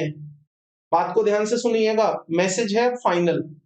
वैसे तो इलीगल बिजनेस करना मना है, लेकिन अगर आप इलीगल बिजनेस करते हो तो उस इनकम पर भी हम इनकम टैक्स की बातें करेंगे, हम उसे इनकम टैक्स के दायरे से बाहर नहीं लेके जाएंगे। इलीगल बिजनेस पर होने वाले प्रॉफिट भी हम आपसे इनकम टैक्स के दायरे में कवर करवा लेंगे, वो भी आपकी इनकम है, वो भी आपका इनकम टैक्स के दायरे में आएगा। देखो वैसे तो हम मना कर रहे हैं, इलीगल बिजनेस मत करना, इलीगल बिजनेस करना पाप है, लेकिन ये पाप अगर आप कर दोगे तो हम छोड़ेंगे नहीं आपको। हम ये नहीं कहेंगे कि हमने मना किया था इलीगल बिजनेस मत करना, तो चलो एक काम करो, आप फाइन और पेनल्टी दे दो, लेकिन इनकम टैक्स से छोड़ देंगे, क्योंकि इनकम टैक्स में लीगल इलीगल बिजनेस को कोई इंपॉर्टेंस नहीं दी गई है। ऐसा नहीं है, चाहे आपका बिजनेस लीगल है चाहे आपका बिजनेस इलीगल है, दोनों ही आपके इनकम टैक्स के दायरे में आएंगे, 101% आएंगे। देखिएगा, वापस आइए बुक पर। The illegality of a business, profession or vocation does not exempt its profit from tax। तो जो भी आपने प्रॉफिट इलीगल बिजनेस से कमाया होगा वो आपका एग्जेम्प्ट नहीं होगा इनकम टैक्स से। The revenue is not concerned with the extent of the illegality in the income or its sources। तो इनकम टैक्स अथॉरिटीज कभी भी ये नहीं कह रही हैं आपको कि इलीगल बिजनेस करोगे तो उसकी इनकम पर टैक्स नहीं लेंगे। भाई बिजनेस की लीगैलिटी और इलीगैलिटी अलग अलग बातें हैं, वो आपका अपना कॉन्स्टिट्यूशन, जो हमारा इंडिया का कॉन्स्टिट्यूशन है, आईपीसी एक्ट है, या और बाकी जो रेलेवेंट एक्ट होंगे वहां पर निपटेंगे कि आपने इलीगल धंधा कर लिया, क्यों किया, आपको 10 साल की जेल है, 20 साल की जेल है, व्हाटएवर। बट इनकम टैक्स वाले कह रहे हैं भाई साहब हमें इन चीजों से दूर रखो, हमारे लिए तो वो बिजनेस था, हमारे लिए तो वो प्रोफेशन था, हमारे को तो इनकम टैक्स चाहिए, चाहे आपने लीगल धंधा किया चाहे आपने इलीगल बिजनेस किया, हमें तो भैया हमारे पैसों से मतलब है, हमें तो हमारा टैक्स दे जाओ, टैक्स देके तुम कुछ भी करो, तुम पायरेटेड सॉफ्टवेयर बेचो, तुम किसी का चोरी का माल बेचो, हमें क्या मतलब है, हमें तो बस हमारा टैक्स देते चले जाओ। इनकम टैक्स वाले केवल इतनी बात कह के चुप हो गए हैं, वो कह रहे हैं हमें हमारा टैक्स दे दो, चाहे आपका बिजनेस इलीगल है चाहे आपका बिजनेस लीगल है। क्लियर है यहाँ तक? हाँ जी सर। सर एक बात और बताओ, एक बंदा है, एक एसएससी है मान लो, उसके बहुत सारे बिजनेस हैं, बहुत सारे। अब कैसे कैसे बिजनेस हो सकते हैं उसके सुनिएगा। यहां पर वो एक ट्रेडिंग का बिजनेस करता है, ट्रेडिंग में वो क्या बेचता है, शूज बेचता है। एक उसका बिजनेस है कंसल्टेंसी का, कंसल्टेंसी मतलब कमीशन पर वो कुछ कंसल्टेंसी का काम करता है, कमीशन एजेंट है आप ये कह सकते हो। एक तरफ वो F&O में भी काम करता है, फ्यूचर एंड ऑप्शंस, आप समझोगे इसी चैप्टर में, अभी मत दिमाग लगाना F&O क्या होता है, मैं आपको सब समझा दूंगा F&O क्या होता है। फिर एक तरफ उसका बिजनेस है कोई और दूसरी एक्टिविटी का, अदर एक्टिविटीज का। अब क्योंकि सबका नेचर अलग अलग है तो वो इसे किसी एक एंटिटी के अंदर नहीं करता, वो किसी एक एंटिटी के अंदर नहीं करता, इसके लिए उसने अलग एंटिटी बना रखी है, इसके लिए उसने अलग कोई एंटिटी बना रखी है, लीगल एंटिटी, इसके लिए उसने कुछ और डिवीजन बनाई है, इसके लिए उसने कोई और सेगमेंट बनाया है। तो क्या मुझे टीजीवीपी की इनकम निकालते समय इन सबको मर्ज करना पड़ेगा या सबके लिए अलग अलग कैलकुलेशन करनी पड़ेंगी? इन सब के लिए आपको अलग अलग कैलकुलेशन करनी पड़ेगी। आपके बिजनेस में आपको बता दूं दो तरह के होते हैं, आपके बिजनेस दो तरह के होते हैं, एक होता है स्पेक्यूलेटिव बिजनेस, एक होता है स्पेक्यूलेटिव बिजनेस, और एक होता है नॉन स्पेक्यूलेटिव बिजनेस।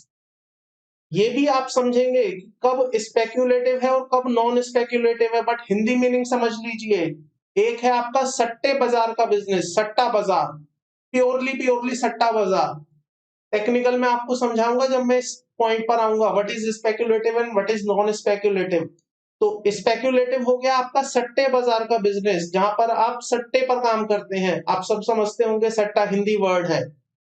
और एक है नॉन स्पेक्युलेटिव, जो आपका इज्जत वाला काम है, जहां पर आप प्रॉपर ईमानदारी से सुबह ऑफिस जाते हैं, दुकान खोलते हैं, ऑफिस खोलते हैं, अपना दफ्तर खोलते हैं, लोगों से बात करते हैं, क्लाइंट आते हैं, सर्विसेज देते हैं, गुड्स बेचते हैं, व्हाटएवर। मतलब प्रॉपरली आप उसको बिना किसी सट्टे के काम करते हैं, ईमानदारी से, मेहनत से। ईमानदारी तो इसमें भी है, स्पेकुलेटिव में भी है, मैं ऐसा नहीं कह रहा वहां बेईमानी है, बट यहाँ कुछ और एक डिफरेंस है जो आप टाइम आने पर समझोगे जब मैं इस पर आऊंगा। तो पॉइंट ये है, आपका बिजनेस स्पेकुलेटिव भी हो सकता है, नॉन स्पेकुलेटिव भी हो सकता है। तो लॉ यहाँ पर ये कहता है, इनकम टैक्स वाले ये कहते हैं कि भाई साहब, अगर आप ऐसा कोई बिजनेस करते हैं जिसके अंदर स्पेक्युलेटिव भी है और नॉन स्पेक्युलेटिव भी है, तो हम आपसे रिक्वेस्ट कर रहे हैं कि आप प्लीज दोनों को अलग अलग रखिएगा। आप स्पेक्युलेटिव को नॉन स्पेक्युलेटिव के साथ मिक्स मत करिएगा। स्पेक्युलेटिव अलग से ट्रीट करना, नॉन स्पेक्युलेटिव अलग से ट्रीट करना। बाद में हमारा काम है, हम दोनों को मिलाकर जोड़ देंगे और फाइनली आपको बता देंगे कि आपकी ये इनकम बनती है। लेकिन आप दोनों को प्लीज अलग अलग रखना। स्पेक्युलेटिव अलग है, नॉन स्पेक्युलेटिव अलग है। आप दोनों को मत जोड़ना। ये जोड़ने का काम आप हमारे पे छोड़ देना या किसी चार्टर्ड अकाउंटेंट पर छोड़ देना, जो आपकी रिटर्न फाइल करेगा, जो आपकी आईटीआर बनाएगा, वो इसको जोड़ने का काम कर लेगा। हम आपको लॉ बताएंगे जोड़ने का, लेकिन प्लीज आपसे रिक्वेस्ट है, स्पेक्युलेटिव अलग रखना, नॉन स्पेक्युलेटिव अलग रखना। ऐसा कौन बोला आपको? इनकम टैक्स लॉ बोलता है। इनकम टैक्स लॉ बोलता है, when you are engaged in a business and you are engaged in a speculative business or non-speculative business at the same time, तो स्पेक्युलेटिव अलग जाएगा, नॉन स्पेक्युलेटिव अलग जाएगा। मैं आपको इस बात का लॉजिक बताऊंगा, आज नहीं बताऊंगा। मैं जब आपको इनकम सेट ऑफ और सेट ऑफ लॉसेस और carry forward of the losses का चैप्टर कराऊंगा, मैं वहां पर आपको बताऊंगा कि क्यों इनकम टैक्स डिपार्टमेंट कहता है दोनों को अलग रखना। वहां पर आप इसका लॉजिक समझोगे कि क्यों अलग रखने की बात कही गई है। अगर आप इसे अलग नहीं रखोगे तो क्या प्रॉब्लम आएगी, तो वहां पर इसको समझेंगे। फिलहाल आइएगा बुक पर। The profit of each distinct business, तो यहां पर जो मैंने एग्जांपल लिया था, डिस्टिंक्ट बिजनेस, शूज ट्रेडिंग का, कंसल्टेंसी का, एफएंडो का या अदर एक्टिविटीज का। तो profit of each distinct business must be computed separately. सबको क्या करो, अलग अलग कंप्यूट करो। शूज का बिजनेस, तुम्हारा प्रॉफिट कितना है? कंसल्टेंसी का बिजनेस, तुम अपना प्रॉफिट बताओ। एफएंडो का बिजनेस, तुम अपना प्रॉफिट बताओ। और अदर एक्टिविटीज, तुम अपना प्रॉफिट बताओ। But the tax chargeable under this section is not on the separate income of every distinct business, but on the aggregate profit of all businesses carried on by the assessee। तो भले ही आपने 4 business vertical बना रखे हैं भाई साहब, आप चारों के प्रॉफिट अलग अलग कंप्यूट भले ही कर लो, अपने लिए करते रहो। हम तो क्या करेंगे, चारों बिजनेस को इकट्ठा कर देंगे। हम तो जब फाइनल आपसे इनकम टैक्स लेने की बात करेंगे तो हमारे लिए चारों बिजनेस एक बन जाएंगे। ए डिवीजन का प्रॉफिट, बी डिवीजन का प्रॉफिट, सी डिवीजन का प्रॉफिट, डी डिवीजन का प्रॉफिट। हम तो चारों को देखेंगे ओवरऑल लेवल पर कि आपको ओवरऑल प्रॉफिट कितना आया। लेकिन हाँ, स्पेक्युलेटिव, नॉन स्पेक्युलेटिव भूल मत जाना, अलग अलग रखने हैं, अलग अलग रखने हैं। क्लियर? हाँ सर, क्लियर है। अब ये वाली बात देखिए, ये मैं आपको ऑलरेडी कवर करवा चुका हूं। Computation of income from business और profession. So income under the head PGBP refer to in section 28, जो हम अब नीचे पढ़ेंगे, shall be computed in accordance with the provision contained in section 30 to 43D। तो जो सेक्शन 30 से लेकर सेक्शन 43 डी तक में जो बातें होंगी, उन बातों का ध्यान रखते हुए हमें अपनी पीजीबीपी की इनकम कंप्यूट करनी है। क्लियर है यहां तक? हाँ सर, यहां तक कोई डाउट नहीं है। अब एक छोटी सी मेरी बात सुनिएगा। कहने को ये छोटी बात है, लेकिन ये मेरा डिस्कशन बहुत गहरा हो जाएगा और इस डिस्कशन के बेसिस पर मैं आपको ये मैसेज कन्वे कर पाऊंगा कि what I am going to teach you. मैं आपको अगली 10 क्लासेस में क्या सिखाने वाला हूं। वैसे तो आपको पता ही चल गया है कि सर आप आओगे, अपना लेक्चर डिलीवर करोगे और यहाँ पर आप हमें पीजीबीपी सिखाओगे, बट ऐसा नहीं है। मैं पीजीबीपी में आपको क्या सिखाऊंगा वो आप मेरी बात को थोड़ा सा समझिएगा। मैं थोड़ा सा गहराई में उतर जाऊंगा, हो सकता है मैं अपने चैप्टर से अभी थोड़ी देर के लिए दूर हो जाऊं, बट आपके लिए बहुत जरूरी है ये बात समझना। मैं आपसे क्या कहना चाह रहा हूं ये बात समझिएगा। आप अगर कोई बिजनेस करते हैं या आप अगर कोई प्रोफेशन करते हैं, आप अगर कोई बिजनेस करते हैं या आप कोई प्रोफेशन करते हैं, तो क्या आप ये मानते हैं या क्या आप ये एग्री करते हैं कि आप एक बैलेंस शीट और प्रॉफिट एंड लॉस अकाउंट बनाएंगे अपना? यस और नो? यस, आप एग्री करते हैं। सुनिएगा मेरी बात को फिर से। अगर आप सैलरी की इनकम कमाते हैं, आप कहीं जॉब करते हैं, तो क्या आप अपना कभी प्रॉफिट एंड लॉस अकाउंट या बैलेंस शीट बनाते हैं? नहीं बनाते हैं, नहीं बनाते। आप अपना कोई कैपिटल एसेट का ट्रांसफर करते हैं, आपकी इनकम कैपिटल गेन में आती है, तो क्या आप कभी उसका अपना बुक्स ऑफ अकाउंट्स बनाते हैं? नहीं बनाते। आप अपने मकान किराए पर देने का काम करते हैं, आपके पास एक हाउस प्रॉपर्टी है, 2 हाउस प्रॉपर्टी है, आपने उसे किराए पर दे दी, क्या आप कभी उसका balance sheet and profit and loss account बनाते हैं? नहीं बनाते।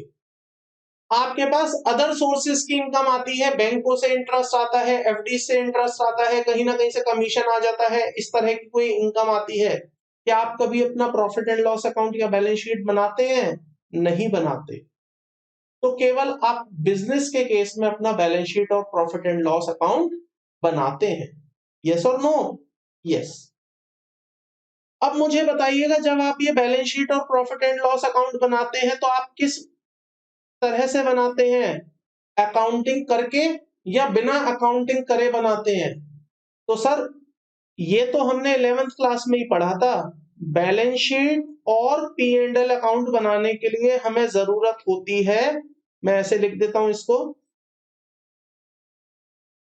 बैलेंस शीट और पी एंड एल अकाउंट बनाने के लिए हमें जरूरत होती है किसकी? ट्रायल बैलेंस की। याद है 11th क्लास? कॉमर्स स्टूडेंट्स जितने भी यहाँ कॉमर्स के विद्यार्थी बैठे हैं, प्लीज बताइए, 11th क्लास में ट्रायल बैलेंस बनाया था, उसी के बाद क्या बनी थी? बैलेंस शीट और profit and loss. Sir trial balance बनाने के लिए हमें लेजर बनाने की जरूरत होती है, लेजर बनाने के लिए हमें जर्नल एंट्रीज की जरूरत होती है। अब ये जर्नल एंट्री कहां से निकल के आती हैं भाई साहब? अकाउंटिंग से आती हैं या कहीं और से आती हैं? अकाउंटिंग से आती हैं। अब आप खुद सोचिए, अगर आप बिजनेस करते हैं तो definitely you are doing accounting. अगर आप अकाउंटिंग कर रहे हैं तभी आप जनरल बना पा रहे हैं, जब आप जर्नल बना पा रहे हैं तभी आप लेजर बना पा रहे हैं, जब आप लेजर बना पा रहे हैं तभी आप ट्रायल बना पा रहे हैं, और जब आप ट्रायल बना पा रहे हैं तभी आप ये प्यारी सी सुंदर सी, तभी आप ये प्यारी सी और सुंदर सी क्या बना पा रहे हैं?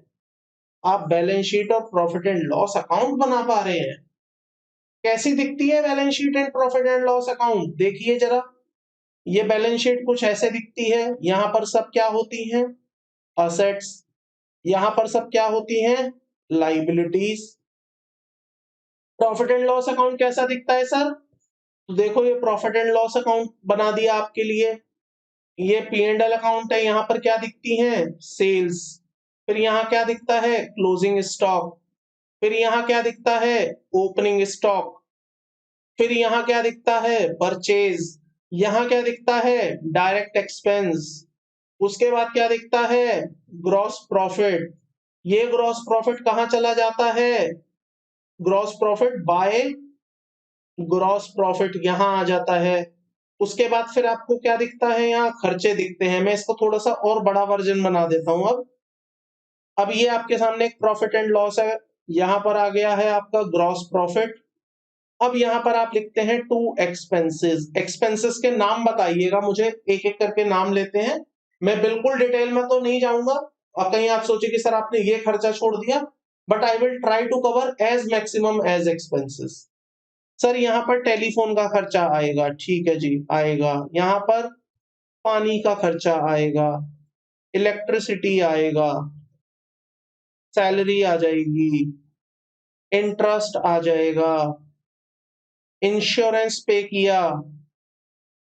उसके बाद हमने और क्या खर्चे करोगे? उसके बाद स्टाफ वेलफेयर होगा, उसके बाद बेड डेट होगा। भाई बेड डेट भी तो आपका खर्चा है, बिल्कुल है। उसके बाद सर हम कुछ प्रोविजन बनाएंगे। उसके बाद फिर हम क्या करेंगे? डेप्रिसिएशन लगाएंगे। डेप्रिसिएशन के बाद क्या होगा? हम इसमें रेंट का खर्चा डालेंगे, रेट्स का खर्चा डालेंगे। इसके बाद हम इसमें और कोई खर्चा होगा तो वो भी डाल देंगे। और क्या डालोगे सर इसमें? सर इसमें हम डालेंगे कोई लॉसेस अगर हमारे हो गए हैं। लॉसेस मतलब losses due to fire, losses due to fire, theft. तो इस वजह से अगर कुछ भी हुआ होगा वो सब हम यहाँ पर प्रॉफिट एंड लॉस अकाउंट में डालेंगे। और फिर हम कहेंगे कि ये है हमारा नेट प्रॉफिट, ये है हमारा नेट प्रॉफिट। और इस नेट प्रॉफिट पर हम क्या दे देंगे? इनकम टैक्स दे देंगे। आप समझ पा रहे हैं मेरी बात? आपने यहां पर ग्रॉस प्रॉफिट निकाला, लेट अस से 10 लाख रुपए।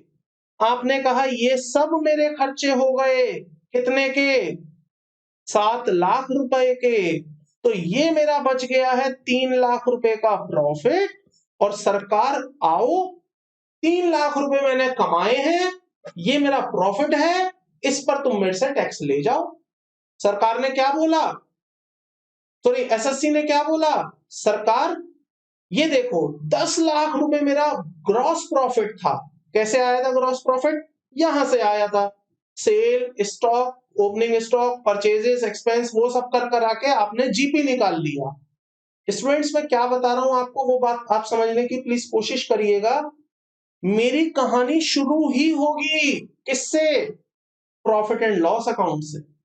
ये जो चैप्टर है ये अपने आप में कोई चैप्टर नहीं है, ये प्रैक्टिकल एस्पेक्ट है। It is a practical aspect. और चैप्टर में तो मैंने आपको क्या किया था याद करिए, अगर आप भूल गए होंगे। मैंने आपको पहले फॉर्मेट दिखाया था, मैंने कहा ये पकड़ो फॉर्मेट, यहां पर ये रखना, यहाँ ये रखना, यहाँ ये रखना, यहाँ ये रखना, रिजल्ट आपके सामने आ जाएगा। लेकिन भाई साहब मेरी मजबूरी समझो, ये चैप्टर फॉर्मेट बेस्ड नहीं होगा। यहाँ पर तो मैं आपको प्रैक्टिकल नॉलेज देने की बात कर रहा हूं, जो कि मैंने बाकी चैप्टर में भी आपको दी है, लेकिन यहाँ और गहराई में लेके जाऊंगा। एक मैं आपको ऐसे समंदर में लेके जाऊंगा, जिस समंदर में तैर के आपको मजा ना आ जाए ना, तो आप मुझे कहिएगा। ऐसा कोई पॉइंट नहीं होगा जहां पर आपको मजा ना आए। ये समंदर है, आपको नीचे तक लेके जाऊंगा, समंदर की जमीन दिखा के लाऊंगा कि इस समंदर के नीचे कितना पानी है। आप वहां से इस चैप्टर को समझने की कोशिश करिएगा। वापस ला रहा हूं। तो एसएससी बोल रहा है, डिपार्टमेंट को एसएससी कह रहा है, इनकम टैक्स वालों मेरी बात सुनो। इनकम पर टैक्स चाहिए ना तुम्हें? इनकम पर। चैप्टर का नाम क्या था? Income on PGBP, income by PGBP, income under PGBP. तो इनकम टैक्स वालों ये है मेरा 3 लाख रुपए का प्रॉफिट। मेरा प्रॉफिट क्या है? 3 लाख रुपए का। लो, इस पर मैं तुम्हें टैक्स देने को राजी हूं। 3 लाख रुपए मेरा क्या है? प्रॉफिट है। इस पर तुम मुझसे टैक्स मांग लो, ले लो, मैं दे रहा हूं टैक्स। इनकम टैक्स वाले कह रहे हैं ऐसे नहीं बात करेंगे, ऐसे बिल्कुल भी बात नहीं करेंगे। ये क्या कह रहे हो? 3 लाख रुपए तुम्हारा प्रॉफिट है, इस पर हमें टैक्स दे दो। नहीं एसएससी, तुमने बहुत देर अपनी सुना ली, तुमने बहुत देर अपनी कह ली। हम तुम्हारे ऑफिस में आके बैठे थे और तुम हमें अपना ये P&L अकाउंट दिखाने बैठ गए।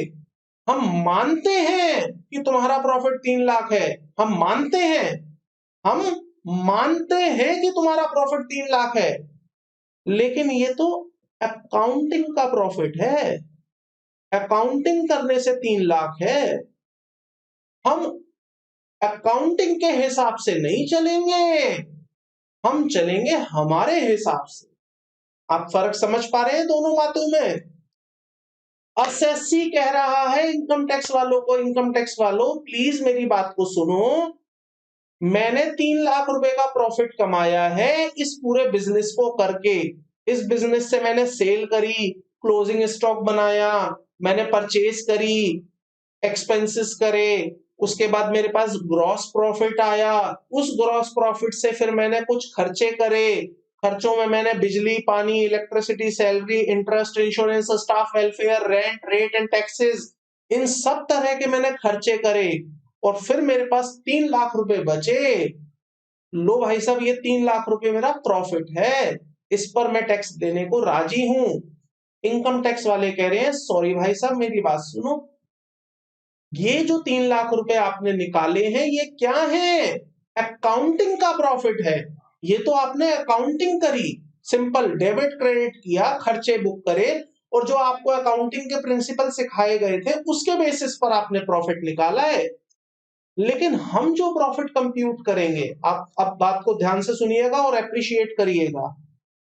डिपार्टमेंट इज सेइंग कि हम जो प्रॉफिट कंप्यूट करेंगे वो एज पर सेक्शन 3243A करेंगे। हम आपकी अकाउंटिंग को तवज्जो नहीं देंगे। हम किसको तवज्जो देंगे, किसको इंपॉर्टेंस देंगे? जो हमारे सेक्शन 30 से लेके 43A तक की बातें लिखी होंगी हम उसको इंपॉर्टेंस देंगे और उसके बेसिस पर जो प्रॉफिट आएगा हम उस प्रॉफिट पर आपसे टैक्स मांगेंगे। उस प्रॉफिट पर हम टैक्स मांगेंगे जो प्रॉफिट हमने कैलकुलेट किया होगा एज पर सेक्शन 3243A। अब मैं आपको एग्जांपल देता हूं, आप इस चीज को इमीडिएटली रिकॉल कर पाएंगे। एक सेक्शन आएगा 30, सेक्शन आएगा 30, स्टार्टिंग का सेक्शन ही है, सेक्शन नंबर 30। वो कहेगा रेट, रेंट एंड टैक्सेस की बातें। तो वो सेक्शन आपको ये बताएगा, वो सेक्शन आपको ये बताएगा कि ये जो भाई साहब आपने रेंट का खर्चा डाला है ना, ये रहा रेंट का खर्चा, यहां पर आपने डाले हैं 1 लाख रुपए, ये 1 लाख रुपए आपको अलाउ नहीं होंगे, हम इसे खर्चा नहीं मानेंगे। आप बात को समझ पा रहे हैं? एक सेक्शन आएगा 30, सेक्शन 30 मान लो ये बोल दे, मान लो एक बार को कि ये जो आपने यहां पर एक रेंट का खर्चा डाला है ना 1 लाख रुपए का, इसे हम खर्चा नहीं मानते, ये खर्चा नहीं है आपका, हम तो नहीं मानते इसे खर्चा। तो बताइए, आपने अपने 3 लाख रुपए के प्रॉफिट को निकालते समय क्या ये 1 लाख रुपए का खर्चा माइनस कर रखा है? हाँ, हमने ये माइनस कर रखा है। लेकिन इनकम टैक्स वाले क्या बोलते हैं कि भाई साहब ये तो खर्चा है ही नहीं आपका, हम इसे खर्चा नहीं मानते क्योंकि सेक्शन 30 इसको कहता है ये खर्चा नहीं है, ये खर्चा नहीं है। तो आपका प्रॉफिट 3 लाख होगा या 4 लाख हो जाएगा? तो सर उस केस में आपका प्रॉफिट 4 लाख हो जाएगा। कितना हो जाएगा उस केस में आपका प्रॉफिट? 4 लाख। तो वो क्या करेंगे, देखिए एक तरीका बताता हूं मैं। वो यहां पर एक शीट बनाएंगे, computation of taxable income under head PGBP. वो सिंपली आपसे पूछेंगे आपका नेट प्रॉफिट कितना है एज पर P&L। आप बोलेंगे मेरा नेट प्रॉफिट एज पर P&L कितना है? 3 लाख। अब वो आपके प्रॉफिट एंड लॉस अकाउंट को उठा लेंगे, ये आपका प्रॉफिट एंड लॉस अकाउंट उनके हाथ में आ गया।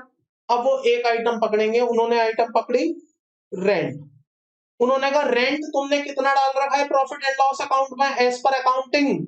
वो कहेंगे 1,00,000 रुपए डाला है। फिर वो कहेंगे हमारा सेक्शन 30 है, सेक्शन 30 जो रेंट की बातें करता है। मान लीजिएगा कि ये सेक्शन ये कह दे कि ये जो 1,00,000 रुपए का रेंट है, ये रेंट है ही नहीं, इसे हम अलाउ नहीं करते, तो वो आपकी कितनी इनकम पर टैक्स लेने की बात करेगा? 3,00,000 प्लस 1,00,000। क्यों 1,00,000? सुनिए, वो ये कहता है, इनकम टैक्स वाले क्या बोलेंगे कि सुनो भाई साहब, आपने 3,00,000 रुपए का प्रॉफिट कैलकुलेट किया है। कब? जब आप 1,00,000 रुपए का उसमें खर्चा माइनस कर चुके हैं। लेकिन ये 1,00,000 रुपए का खर्चा तो खर्चा है ही नहीं, इसे हमारा इनकम टैक्स तो खर्चा मानता ही नहीं। हम आपकी अकाउंटिंग नहीं मानेंगे। आपकी अकाउंटिंग मान लेंगे तो फिर तो बात ही खत्म हो गई, फिर तो कोई मुद्दा ही नहीं रहा डिस्कशन का, फिर तो चैप्टर खत्म, बात ही खत्म, कोर्स खत्म। लेकिन मुद्दा तो यही है कि हम आपकी अकाउंटिंग को तवज्जो नहीं देंगे, हम आपकी अकाउंटिंग को इंपॉर्टेंस नहीं देंगे। हम तो हमारे लॉ के हिसाब से चलेंगे, और हमारा लॉ, हमारा इनकम टैक्स का एक्ट सेक्शन 30 ये कहता है कि ये रेंट रेंट नहीं है, ये खर्चा खर्चा नहीं है, ये तो कुछ और है। तो क्या करेंगे हम यहाँ पर आपके इस अमाउंट को ऐड कर देंगे 1,00,000 रुपए से, और क्या लिख देंगे? Rent debited to P&L but not allowed, ये अलाउड नहीं है एज एक्सपेंडिचर। क्लियर है यहाँ तक? एक और आइटम समझिए। एसएससी ने अपना प्रॉफिट एंड लॉस अकाउंट दिखाया, यहां पर उसने लिखा है प्रोविजन फॉर बेड डेट। मान लीजिए 2,00,000 रुपए का खर्चा डाल रखा है प्रोविजन फॉर बेड डेट के नाम का। इनकम टैक्स वाले कहते हैं भाई साहब अकाउंटिंग के हिसाब से ये प्रोविजन भले ही आपको खर्चा होता हो, अकाउंटिंग करते हैं तो आप क्या एंट्री डालते हैं प्रोविजन फॉर डाउटफुल डेट की? बताइए बताइए क्या एंट्री डालते हैं प्रोविजन फॉर डाउटफुल डेट की? जब आप अकाउंटिंग करते हैं तो आप एक खर्चा डेबिट कर देते हैं और टू डेटर में से उसे कम कर देते हैं। अब इनकम टैक्स डिपार्टमेंट वाले क्या बोल रहे हैं कि भाई साहब अकाउंटिंग भले ही कहती होगी ये खर्चा है, हम इसे खर्चा नहीं मानते, हम इसको अलाउ नहीं करेंगे। ये आपका इनकम टैक्स के हिसाब से खर्चा नहीं है, ये अकाउंटिंग के हिसाब से होगा।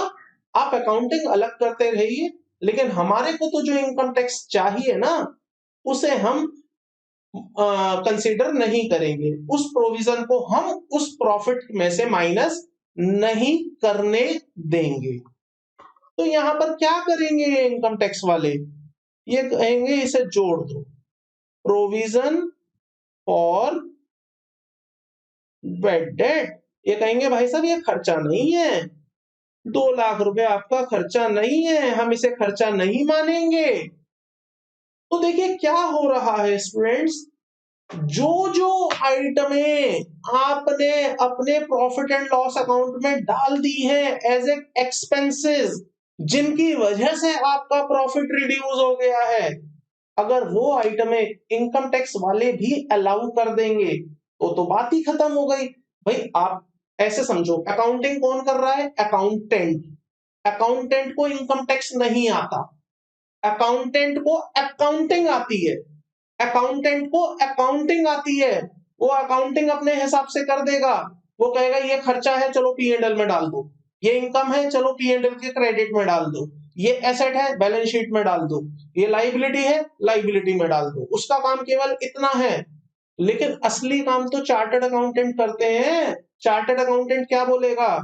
ये जो अकाउंटेंट ने प्रॉफिट एंड लॉस अकाउंट बनाया है, इस प्रॉफिट एंड लॉस अकाउंट में एक खर्चा डाल रखा है प्रोविजन का, और इनकम टैक्स इसको अलाउ नहीं करता। इनकम टैक्स कहता है कि ये खर्चा है ही नहीं है।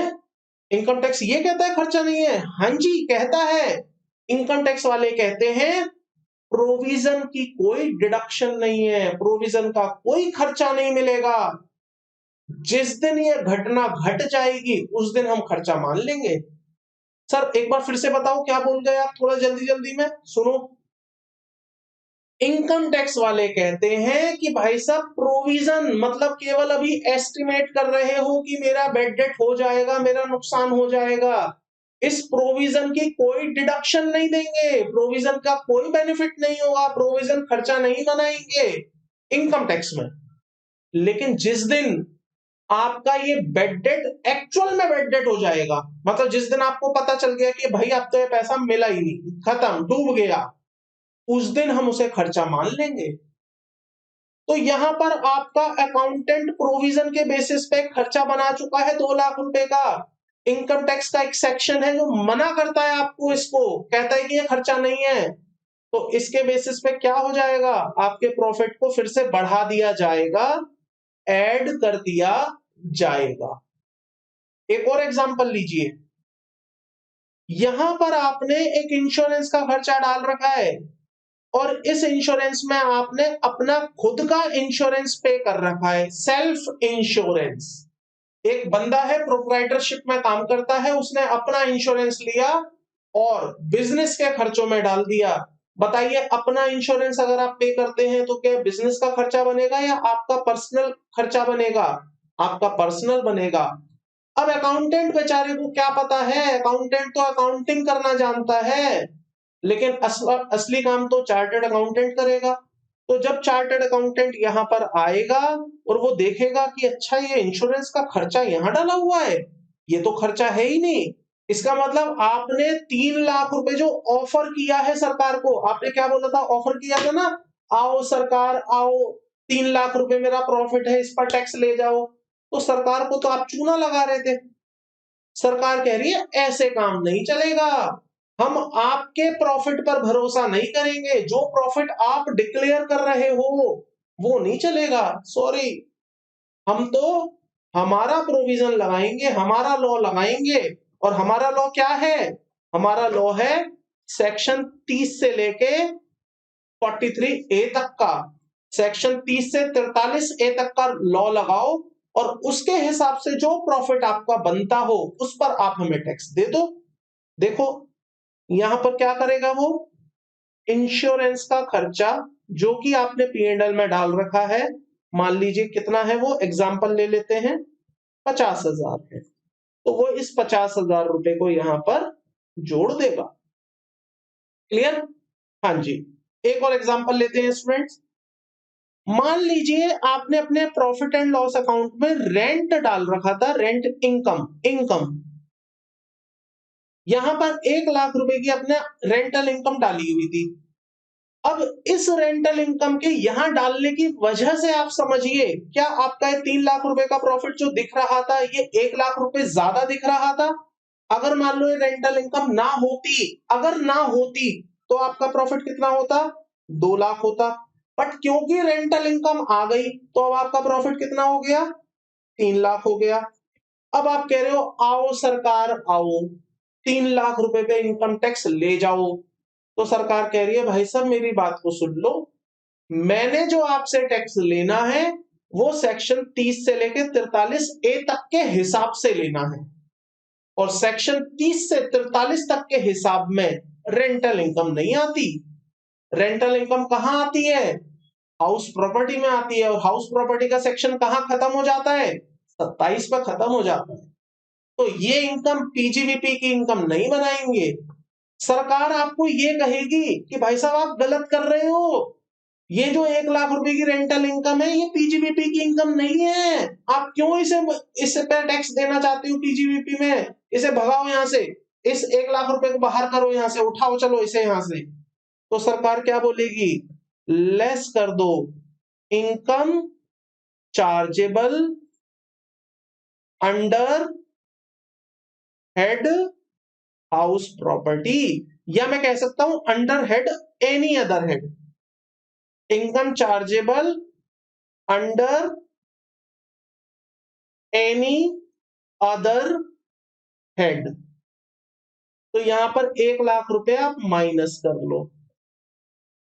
स्टूडेंट्स मैं आपको फिर बता दूं, बहुत ज्यादा एनर्जी लगती है इन चीजों को समझाने में, लेकिन समझना ही एकमात्र इलाज है इन चीजों का।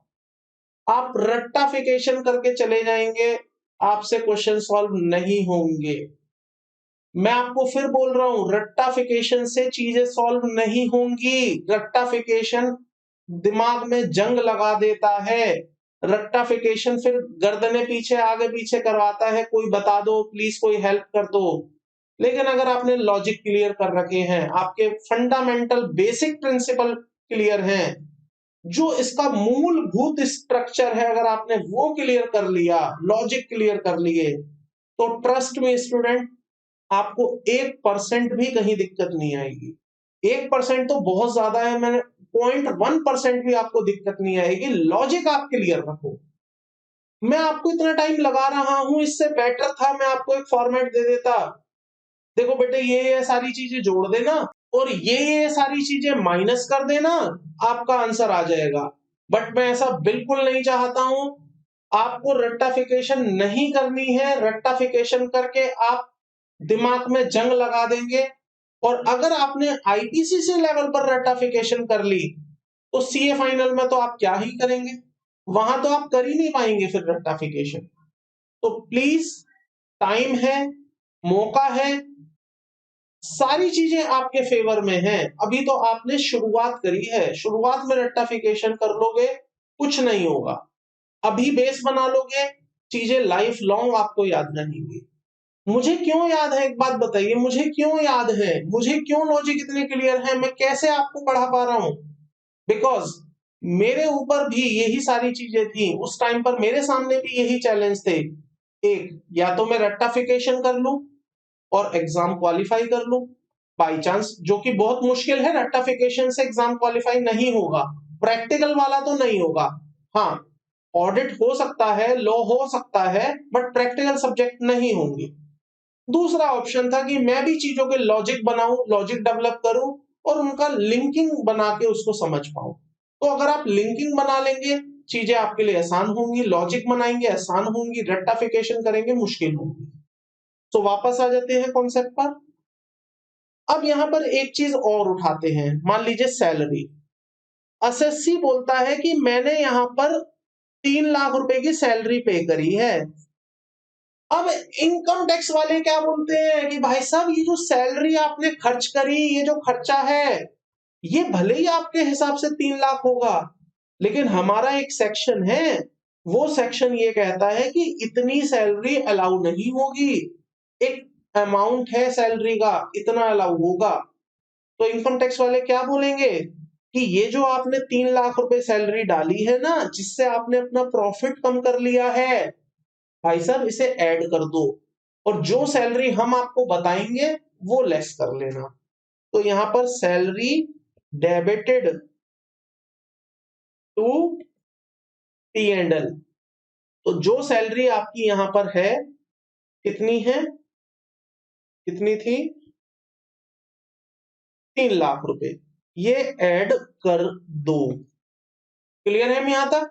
और जो सैलरी हम बताएंगे वो माइनस कर लेना, सैलरी अलाउड। जो सैलरी आपकी अलाउड सैलरी है वो आप यहां पर माइनस कर लेना। मान लीजिए वो 1 लाख रुपए, मान लीजिएगा, अभी सेक्शन पर हम गए नहीं है, बट मान लीजिएगा वो 1 लाख है। क्लियर है यहां तक? कोई डाउट? नहीं सर। एक और छोटा सा टॉपिक समझिए, उसके बाद आपको और क्लैरिटी आनी शुरू होगी इस पर, जो कि मैं फिर ओवर द चैप्टर आपको धीरे धीरे बताता जाऊंगा। मैं हर बार आपको इसी पीएनएल पे लाऊंगा, ट्रस्ट में स्टूडेंट। मैं जो सेक्शन आपको बोलूंगा, जो सेक्शन इस चैप्टर में पढ़ाऊंगा, वो इस पीएनएल के थ्रू पढ़ाऊंगा। पीएनएल के थ्रू में जब जब पढ़ाऊंगा आपको सेक्शन समझ आ जाएगा। जहां मैंने पीएनएल छोड़ा वहां आपको सेक्शन समझ नहीं आएगा, फिर तो वहां मान लेना रट्टाफिकेशन हो रही है। यहां पर आप एक खर्चा देख रहे हैं डेप्रिसिएशन का। हाँ सर, हम देख रहे हैं डेप्रिसिएशन का खर्चा। बताइए, 11th क्लास याद करिए, 11th क्लास याद करिए। डेप्रिसिएशन लगाने के लिए आपके पास दो मेथड होते थे, एक होता था एसएलएम और दूसरा होता था डब्ल्यूडीवी। अब आपका जो अकाउंटेंट है, अकाउंटेंट, उसको कुछ नहीं पता, उसको इनकम टैक्स नहीं पता, उसको क्या पता है, उसको अकाउंटिंग पता है। आपने एक मशीन खरीदी, मशीन जब आपने खरीदी 10 लाख रुपए की, और आपने अपने अकाउंटेंट को बोला ये मशीन 10 साल तक चलेगी, तो उसने अपना 11th क्लास का फॉर्मूला लगाया, उसने कहा value of machine divided by number of year life. तो 10 लाख की मशीन 10 साल चलेगी, इसका मतलब 1 साल में 1 लाख रुपए का डेप्रिसिएशन मिल जाएगा। ऐसा ही होगा, गलत तो नहीं? तो उसने जब प्रॉफिट एंड लॉस अकाउंट बनाया, उसने यहां 1 लाख रुपए का खर्चा लिख दिया डेप्रिसिएशन के नाम का। अब जैसे ही उसने यहाँ पर डेप्रिसिएशन 1 लाख रुपए का लिखा, जैसे ही उसने यहाँ पर डेप्रिसिएशन 1 लाख रुपए का लिखा, मैं यहाँ पर कलर चेंज कर देता हूं, आपको विजिबल हो जाएगा। उसने जैसे ही यहाँ पर डेप्रिसिएशन 1 लाख रुपए का लिखा, क्या हुआ उससे? उसका जो प्रॉफिट 3 लाख था वो डिटरमाइन हो गया। लेकिन इनकम टैक्स वाले आ गए। इनकम टैक्स वाले क्या कह रहे हैं, सुनिए इनकम टैक्स वालों की। इनकम टैक्स वाले कह रहे हैं भाई साहब, ये जो आपका अकाउंटेंट है ना, ये अकाउंटेंट ही है, ये चार्टर्ड अकाउंटेंट नहीं है। इस अकाउंटेंट को नहीं पता कि इनकम टैक्स वाले क्या कहते हैं। इसने तो अपनी अकाउंटिंग का रूल लगाया और 1 लाख रुपए डेप्रिसिएशन डाल दिया। भाई साहब, इनकम टैक्स में एक सेक्शन है, सेक्शन नंबर 32, जो आपको बताता है डेप्रिसिएशन कैसे लगाना है, किस पर लगाना है, कितना लगाना है, कब लगाना है। 4 बातें बताएगा आपको सेक्शन 32। डेप्रिसिएशन किस पर लगाना है, कब लगाना है, कैसे लगाना है और कितना लगाना है। तो बताइए, इनकम टैक्स वालों ने अगर ये कह दिया कि डेप्रिसिएशन WDV से लगेगा, 15% से लगेगा, और बस चलो 2 बातें आपके काम की हैं, WDV से लगेगा और 15% लगेगा, तो आपका डेप्रिसिएशन कितना हो जाएगा? 1.5 लाख रुपए हो जाएगा। अब फिर से समस्या समझो। आप जो प्रॉफिट एंड लॉस अकाउंट बना के बैठे हो, वो कैसे बना के बैठे हो?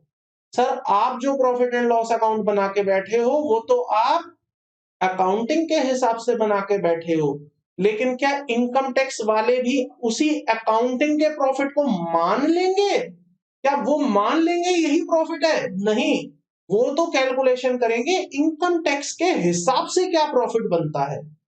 तो वो यहां पर क्या करेंगे, जोड़ देंगे depreciation as per books of accounts. वो कहेंगे जो आपके अकाउंटेंट ने डेप्रिसिएशन बनाया था 1 लाख रुपए का, ये हम जोड़ देंगे, और जो हम आपको डेप्रिसिएशन दे रहे हैं, हम मतलब इनकम टैक्स डिपार्टमेंट वाले, इनकम टैक्स के प्रोविजन के हिसाब से जो डेप्रिसिएशन दे रहे हैं, वो हम माइनस कर देंगे। Depreciation as per income tax act, जो कि कितना होगा? 1.5 लाख रुपए। आपको समझ आ रही हैं बातें? बताइए प्लीज, समझ आ रही है तो बताइए। अगर कहीं दिमाग में ज्यादा खिचड़ी बन रही है तो ब्रेक ले लीजिए, वीडियो को पॉज करिए, चाय पीजिए, कॉफी पीजिए, जो मन है वो करिए, और फिर वीडियो को शुरू करिएगा। और हो सके तो थोड़ा सा पीछे जाकर शुरू करिएगा, दोबारा सुनिएगा। अगर कहीं भी आप बीच में, आप और हम, मेरे और आपके अगर तार टूट गए हो, कनेक्शन टूट गया हो, तो प्लीज वीडियो को पीछे से जाके फिर से देखिएगा, कनेक्शन वापस जुड़ जाएंगे। ब्रॉडबैंड कनेक्शन है, हाई स्पीड इंटरनेट है, कनेक्शन में जुड़वा के रहूंगा, ये मेरा दावा है आपसे। तो यहाँ पर क्या हो रहा है स्टूडेंट्स, ये पूरे घटनाक्रम को समझना है हमें। ये घटनाक्रम ये कहता है, मैं अब समराइज कर देता हूं सिचुएशन को, काफी देर हो गई, हम अपने कॉन्सेप्ट से भटके हुए हैं, फिर वापस कॉन्सेप्ट पर आएंगे। बट कॉन्सेप्ट पर आने से पहले मैं पूरे घटनाक्रम को समराइज करना चाहता हूं।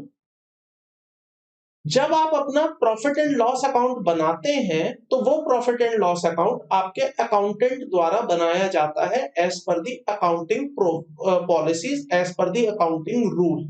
तो जब आप अकाउंटिंग कर रहे होते हैं, आप इनकम टैक्स को कहीं पर भी बीच में नहीं लाते हैं, इस बात का आप हमेशा ध्यान रखिएगा। लेकिन जब आप अकाउंटिंग कर लेते हैं और उस अकाउंटिंग से जो नेट प्रॉफिट निकल के आता है, वो नेट प्रॉफिट इनकम टैक्स वाले नेट प्रॉफिट नहीं मानते। मतलब जब इनकम टैक्स वाले इनकम टैक्स लेने की बात करते हैं, इनकम टैक्स लगाने की बात करते हैं, तो वो कहते हैं कि ये जो नेट प्रॉफिट आपने प्रॉफिट एंड लॉस अकाउंट के थ्रू हमें बनाया है या दिया है, ये हमारा नेट प्रॉफिट, हमारे काम का नेट प्रॉफिट नहीं है। उनके जो काम का नेट प्रॉफिट है वो कैलकुलेट किया जाएगा on the basis of section 30 to 43A। मतलब वो ये कहते हैं कि जो जो आपने खर्चे यहां पर डाल रखे हैं वो सब खर्चे हमारे लिए बेकार के खर्चे हैं, वो सब हमारे लिए बेकार के खर्चे हैं।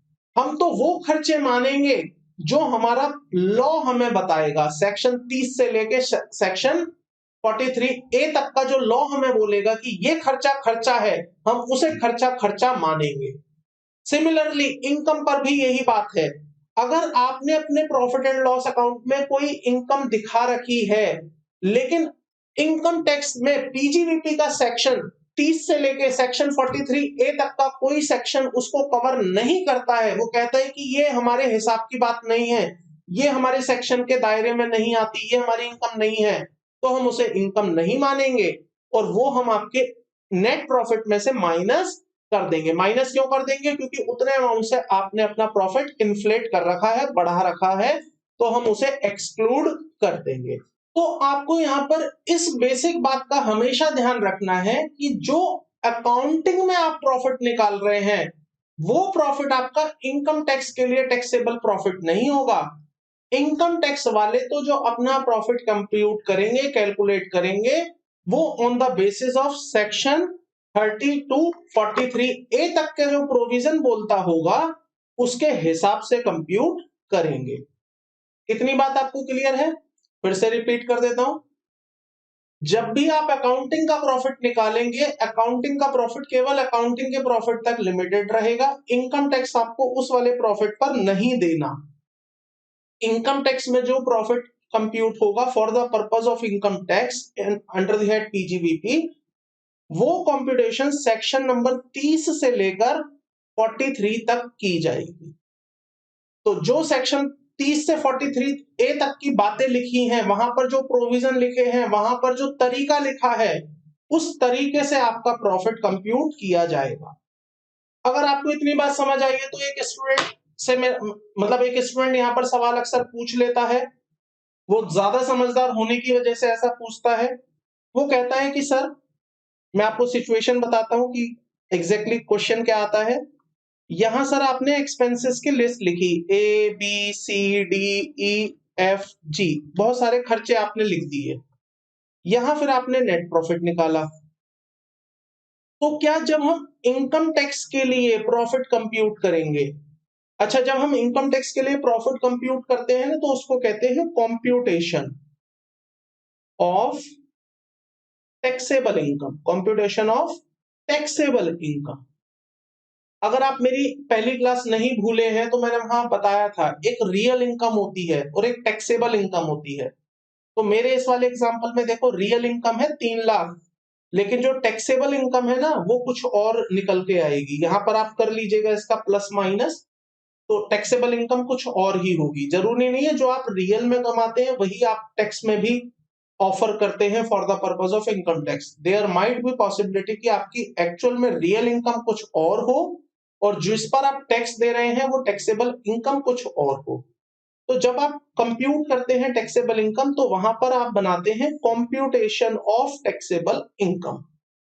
तो यहां पर आप क्या करेंगे, इस नेट प्रॉफिट को लेंगे और इसके अंदर plus minus plus minus plus minus करेंगे। तो अब एक बच्चा सवाल ये पूछता है कि सर, क्या सारे के सारे खर्चे मैं पहले जोड़ दूंगा और फिर इनकम टैक्स वाले जिन जिन खर्चों को मुझे बोलेंगे उनको मैं माइनस करूंगा? नहीं, ऐसा नहीं करना। आप समझ पाए हैं प्रॉब्लम क्या है? सवाल ये है कि सर मेरे P&L में जो भी खर्चे लिखे होंगे क्या वो सभी खर्चे मैं पहले जोड़ दूंगा ये मानते हुए कि ये अकाउंटिंग के खर्चे हैं, और फिर मैं एक एक करके जैसे जैसे मुझे इनकम टैक्स वाले बोलेंगे कि ये खर्चा खर्चा है, ये खर्चा खर्चा नहीं है, ये खर्चा है, ये नहीं है, इसे मानेंगे, इसे नहीं मानेंगे, तो क्या मैं वैसे वैसे लेस करके अपना नेट प्रॉफिट निकालूंगा या मैं अपनी टैक्सेबल इनकम निकालूंगा? अगर आप ऐसा सोच रहे हैं तो आप गलत सोच रहे हैं। देखिए, कुछ खर्चे ऐसे होंगे जिस पर इनकम टैक्स वाले कहेंगे, या मैं कह सकता हूं कुछ खर्चे ऐसे होंगे जिस पे इनकम टैक्स का कोई सेक्शन कुछ कहेगा ही नहीं। अब मान लीजिए आपने यहाँ पर टेलीफोन का खर्चा डाला है। अब इनकम टैक्स का एक सेक्शन आएगा, सेक्शन 38। सेक्शन 38 ये कहता है कि अगर कोई खर्चा एक्सक्लूसिवली बिजनेस के लिए खर्च हुआ है तो वो खर्चा है। अब टेलीफोन का खर्चा आपने बिजनेस के लिए किया है तो ये खर्चा है। इसका मतलब यहाँ पर ये खर्चा आपको अलाउड हो जाता है। तो आप इस खर्चे को पहले ऐड करें और फिर आप इसे लेस करें, तो भाई साहब फायदा क्या है? पहले जोड़ रहे हो फिर हटा रहे हो। तो इसको यहाँ पर ऐसे नहीं करना। आपको क्या करना है? अपनी चील वाली आंखें खोलनी है, जैसे वो अर्जुन और मछली की आंख वाला था ना। तो ऐसे आपको सारा ध्यान, दुनिया जहां से अपना सारा ध्यान हटाकर उन कंपोनेंट्स पर लाना है। कौन से कंपोनेंट? आपको दिखना चाहिए, अच्छा ये सी एलिमेंट जो है ना, इस पर इनकम टैक्स में कुछ बातें हैं, सेक्शन है इस पर, सेक्शन 32 इसकी बात करता है। तो एक काम करो, इसको पहले जोड़ दो, वापस जोड़ दो, क्योंकि ये खर्चा आपने माइनस कर रखा है तो नेट प्रॉफिट में जोड़ दो। और फिर सेक्शन 32 पर जाओ। सेक्शन 32 जो आपको अमाउंट बताए कि इतना अलाउड हो जाएगा, उतना माइनस कर दो। फिर आप देखो, अच्छा ये ई जो आइटम है, ओके, ई वाली आइटम पर सेक्शन 35 में कुछ बातें लिखी हुई हैं। तो एक काम करो, इस खर्चे को जोड़ दो और बाद में जो सेक्शन 35 आपको बताए, सेक्शन 35 आपको बताए, वो माइनस कर दो। पहले तो आप मुझे बताइए, मैं इतनी देर से आपके साथ बातें कर रहा हूं, आपको समझ आ रही है चीजें या नहीं आ रही हैं? प्लीज मुझे बताइएगा जरूर। बहुत मेहनत लग रही है स्टूडेंट्स, पीजीवीपी में लॉजिक इतने इतने तगड़े लॉजिक हैं, लिंकिंग इतनी जबरदस्त है, बहुत मेहनत लग रही है। मेरी ये मेहनत खराब नहीं जाए, प्लीज मुझे बताइए, क्या आपको वास्तव में बातें समझ आ भी रही हैं जो मैं इतनी देर से आपसे बातें कर रहा हूँ, या बस मैं कैमरे के आगे बोले चला जा रहा हूँ, बोले चला जा रहा हूँ, बोले चला जा रहा हूँ, और आप एक कान से सुन के दूसरे से निकाले चले जा रहे हैं, निकाले चले जा रहे हैं? प्लीज मुझे बताइए। तो मुझे यहाँ पर क्या बताइएगा, क्या आपको ये बात समझ आई है जो मैं इतनी देर से आपको समझाने की कोशिश कर रहा हूं, या नहीं आई है? बस यस और नो में मुझे लिखिएगा, सिंपल यस और नो बताइएगा कि हाँ आपको ये बात समझ आई है, ये लॉजिक आपको क्लियर हो रहे हैं। तो पूरा चैप्टर, पूरा का पूरा चैप्टर, ट्रस्ट मी स्टूडेंट्स, थोड़ा सा आखिरी का पार्ट एक अलग आएगा, बाकी पूरा चैप्टर ना इसी पर बेस्ड है। मैं क्या करवाने वाला हूं आपको, आपका जो अकाउंटेंट मेरे पास नेट प्रॉफिट लेके आएगा ना, मैं उस नेट प्रॉफिट को कन्वर्ट कर दूंगा। किसके अंदर कन्वर्ट कर दूंगा? टैक्सेबल इनकम के अंदर कन्वर्ट कर दूंगा। क्योंकि मैं कौन हूं? मैं चार्टर्ड अकाउंटेंट हूं, मैं इनकम टैक्स डिपार्टमेंट का व्यक्ति हूं, मुझे इनकम टैक्स नॉलेज पता है, इनकम टैक्स एक्ट की नॉलेज है, पीजीवीपी के सेक्शन 30 से लेकर सेक्शन 43A तक के बातें मुझे पता है। तो जैसे ही अकाउंटेंट मेरे पास आएगा, कहेगा ये पकड़ो अपना प्रॉफिट एंड लॉस अकाउंट, तो मैं उसे छांटना शुरू करूंगा। मैं देखूंगा, अच्छा प्रॉफिट एंड लॉस अकाउंट आ गया, ये वाली आइटम इस सेक्शन में लिखी हुई है, तुम यहां से हट जाओ, और उस वाले सेक्शन में जो अमाउंट आएगा वो मैं यहां पर अलाउ कर दूंगा। तो इस तरह से ये पूरा चैप्टर चलेगा। मैं आपको एक एक सेक्शन कराऊंगा। सेक्शन 30 में क्या लिखा है, 31 में क्या लिखा है, 32 में क्या लिखा है, 33, 34, 35, 36, 37, 38, 39, 30, 40, 41, 42, 43। तो हर सेक्शन की ना अपनी अपनी बातें हैं। उन बातों के हिसाब से जो खर्चा आपको अलाउ होना चाहिए, वो खर्चा मैं आपको यहां बताऊंगा कि भाई साहब ये खर्चा आपको अलाउ होगा। ये जो आपका अकाउंटेंट बना के ले आया ना, ये अकाउंटेंट जो प्रॉफिट एंड लॉस अकाउंट बना के ले आया है, तो बेकार की बातें हैं, ये हमारे काम की चीज नहीं है। हालांकि शुरुआत हमारी इसी से होगी, क्योंकि जब तक नेट प्रॉफिट नहीं होगा तब तक मैं किस में प्लस करूंगा, किस में माइनस करूंगा, बताइए। मेरी मजबूरी होगी कि मुझे अकाउंटेंट का बना हुआ प्रॉफिट एंड लॉस चाहिए होगा। अकाउंटेंट प्रॉफिट एंड लॉस लाएगा, मैं उसके अंदर अपना दिमाग लगाऊंगा, प्रोविजन अप्लाई करूंगा, इनकम टैक्स पीजीवीपी का सेक्शन 30 से लेके सेक्शन 43A तक की बातें करूंगा, और ऐसा करके मैं आपके साथ पीजीवीपी की जर्नी खत्म कर दूंगा। इतनी सी बात है, इतना सा चैप्टर है, कहां मुश्किल है, क्या मुश्किल है बताइए। अगर अभी तक आपको कोई बात मुश्किल लगी हो तो मुझे एक बार कमेंट करके बताइएगा कि सर हाँ, मुझे वास्तव में आपकी ये वाली बात मुश्किल लगी है और मुझे ऐसा लगता है कि पीजीवीपी एक मुश्किल चैप्टर होने वाला है।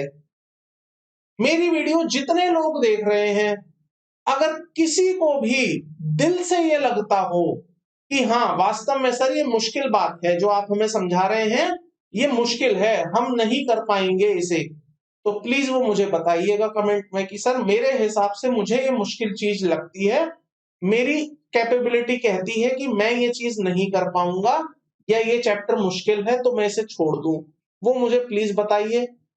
मैं इतनी गाइडेंस दूंगा आपको इस सब्जेक्ट पर, इस चैप्टर पर, कि आपको वो मुश्किल वाला जो फैक्टर होगा ना, फियर होगा, फैक्टर तो नहीं है, फियर कह सकते हैं, वो फियर आपका यूं मिनटों में दूर हो जाएगा, क्योंकि ये चैप्टर लॉजिक पर टिका हुआ है। Pure pure pure pure pure pure pure logics है, इसके अलावा यहाँ कोई तीसरी चौथी पांचवी बात नहीं आएगी। सुनिएगा मेरी बात को, वापस आता हूं मैं मेन कंटेंट पर, हमारी बुक पर। तो यहां पर मैंने क्या बोला फिर से देख लीजिए, क्योंकि मैंने बोला था काफी देर के बाद हम वापस लौट के आएंगे, हो सकता है तब तक आपके तार टूट गए हों इस बुक के। तो income under head PGBP refer to in section 28 shall be computed in accordance with the provision contained in section 43 to 43D। मैंने अभी थोड़ी देर पहले जहां जहां 43A बोला वहां पर रिप्लेस कर लीजिएगा D, it is actually D। तो अगर मैंने कहीं 43A बोल दिया है तो प्लीज मेरे छोटे भाइयों और बहनों इसको रिप्लेस कर लेना, किससे कर लेना, डी से कर लेना। क्योंकि कुछ स्टूडेंट आते हैं मुझे बोलते हैं कि सर आपने वहां पर ये लिख दिया जबकि वहां तो ये था। तो मेरी भावनाओं को समझना, मैंने पिछली या उससे शायद पिछली क्लास में भी ये बात बोली है कि हम कैमरे के सामने बोल रहे हैं, there is no face to face student जो हमें तुरंत ये चीज पिन पॉइंट कर दे और बता दे कि सर यहाँ गलती से लिख दिया है या गलत हो गया है, तो इसलिए हम ठीक नहीं कर पाते हैं। बाद में हमें पता चलता है कि अच्छा ये चीज ऐसे हो गई है, जब आप लोगों के फीडबैक आते हैं। तो इस फीडबैक के बेसिस पे ही मैं आपको बोल रहा हूं कि ये डी है, जहां जहां मैंने ए बोल दिया है प्लीज आप उसको डी से रिप्लेस कर लीजिएगा। देखिएगा, this is the computation of income under head PGBP. तो जैसे बाकी चैप्टर में मैंने आपको फॉर्मेट दिया, मैं आपको फॉर्मेट नहीं दे सकता, क्योंकि अगर मैं फॉर्मेट दूंगा तो इसके अंदर तो इतनी आइटमें आ जाएंगी कि आप उसे याद ही नहीं कर पाएंगे। तो रटना है नहीं, याद करना है नहीं, समझना है, इसलिए मैंने जस्ट आपको एक एग्जाम्पल दिया है। प्लीज आप इसको एग्जाम्पल ही समझिएगा, इसको कहीं भी रटने की कोशिश नहीं करिएगा, वरना आप फंस जाएंगे। मैं आपको लिख के दे सकता हूं, जहां आपने रटने की कोशिश करी आप रह जाएंगे, रट नहीं पाएंगे, रट लेंगे बट अप्लाई नहीं कर पाएंगे। देखिएगा, शुरुआत होगी net profit as per the profit and loss account. तो जो भी आपका net profit as per profit and loss account आएगा, मान लीजिए 1 लाख रुपए आएगा, वो आप यहां पर ले लेंगे। ऐड करेंगे non allowable expenses debited to the P and L account. तो अगर आपने कोई खर्चा पी एंड एल अकाउंट में डेबिट कर रखा है, अगर आपने कोई खर्चा पी एंड एल अकाउंट में डेबिट कर रखा है, इसका मतलब आपने अपना प्रॉफिट रिड्यूस कर रखा है। और इनकम टैक्स वाले कहते हैं कि भाई साहब ये खर्चा तो खर्चा है ही नहीं, इस खर्चे को हम अलाउ नहीं करेंगे, ये खर्चा है नहीं आपका, मानते नहीं हम इसे खर्चा।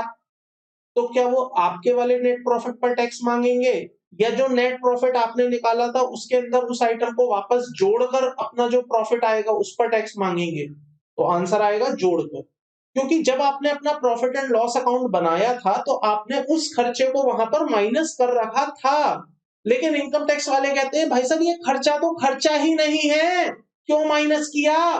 तो आप उसे वापस जोड़ दोगे। तो यहां पर क्या होगा, नॉन अलाउएबल एक्सपेंसेस, जिन खर्चों की हम आपको डिडक्शन नहीं दे रहे हैं एज पर इनकम टैक्स, वो जोड़ दो और जो आपका प्रॉफिट आएगा उस पर हम आपसे टैक्स मांगेंगे। आगे ऐड कर दीजिए expenses allowable, expenses allowable under any other head, जो आपने P&L में यहां डाल दिए हैं। अब मान लीजिए म्यूनिसिपल टैक्सेस का खर्चा है, मान लीजिए आप बिजनेस करते हैं, आपके पास घर भी है, आपने घर किराए पर दिया और जब किराए पर दिया तो आपको वहां से रेंटल इनकम आई, म्यूनिसिपल टैक्सेस आप सरकार को पे करते हैं, लोकल अथॉरिटीज को पे करते हैं। अब म्यूनिसिपल टैक्सेस आपने घर के लिए पे किया लेकिन खर्चे में डाल दिया आपके अकाउंटेंट ने P&L अकाउंट में। तो भाई साहब बताइए क्या ये खर्चा आपको यहां मिलना था या हाउस प्रॉपर्टी में मिलना था? हाउस प्रॉपर्टी में मिलना था। तो यहां पर क्या कर दोगे, उस खर्चे को वापस जोड़ दोगे। आपने क्योंकि अपना प्रॉफिट कम कर रखा है उस म्यूनिसिपल टैक्सेस से, तो क्या करो उस खर्चे को वापस जोड़ दो और इनकम टैक्स वालों को उनको उस अमाउंट पर इनकम टैक्स पे कर दो।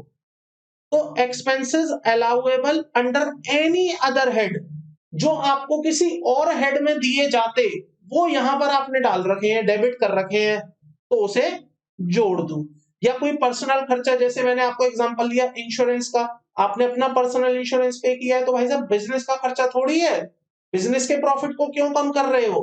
बिजनेस के प्रॉफिट को बढ़ा दो उस खर्चे से जिसकी वजह से आपने अपना बिजनेस प्रॉफिट कम कर रखा था। इसी तरह आपने कोई कैपिटल एक्सपेंडिचर इंकर्ड किया, आपने कोई बिल्डिंग खरीदी 10 लाख रुपए की, तो भाई साहब अगर आप बिल्डिंग खरीदेंगे तो P&L में खर्चा थोड़ी जाएगा, आपने P&L में खर्चा डाल दिया तो आपका प्रॉफिट कम हो गया। इनकम टैक्स वाले कह रहे हैं भाई साहब हमारी बात सुन लो, ये कैपिटल एक्सपेंडिचर है, इससे आपका खर्चा कम नहीं होता, सॉरी इससे आपका प्रॉफिट कम नहीं होता, ये तो आपका कैपिटल एक्सपेंडिचर है, एसेट का पार्ट है, और क्योंकि आपके अकाउंटेंट ने नेट प्रॉफिट कम कर रखा है बिल्डिंग के खर्चे से, कैपिटल एक्सपेंडिचर से, तो इसे वापस बढ़ा दो। क्लियर?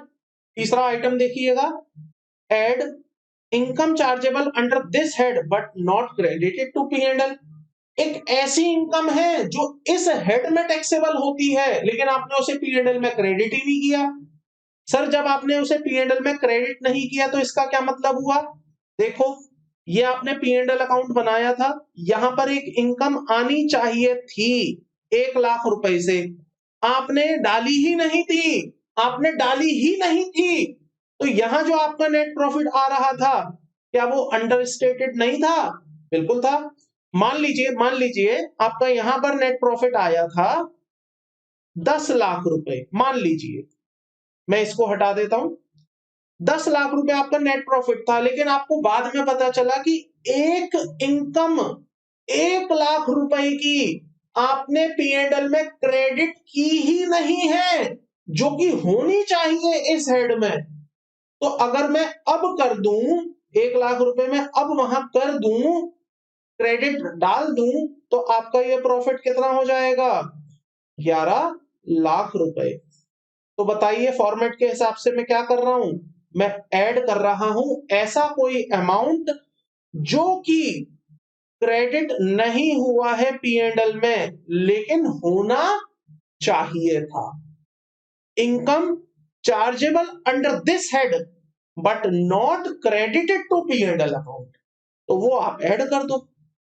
इसी तरह माइनस क्या करोगे, expenses allowable under this head but not debited to P&L account.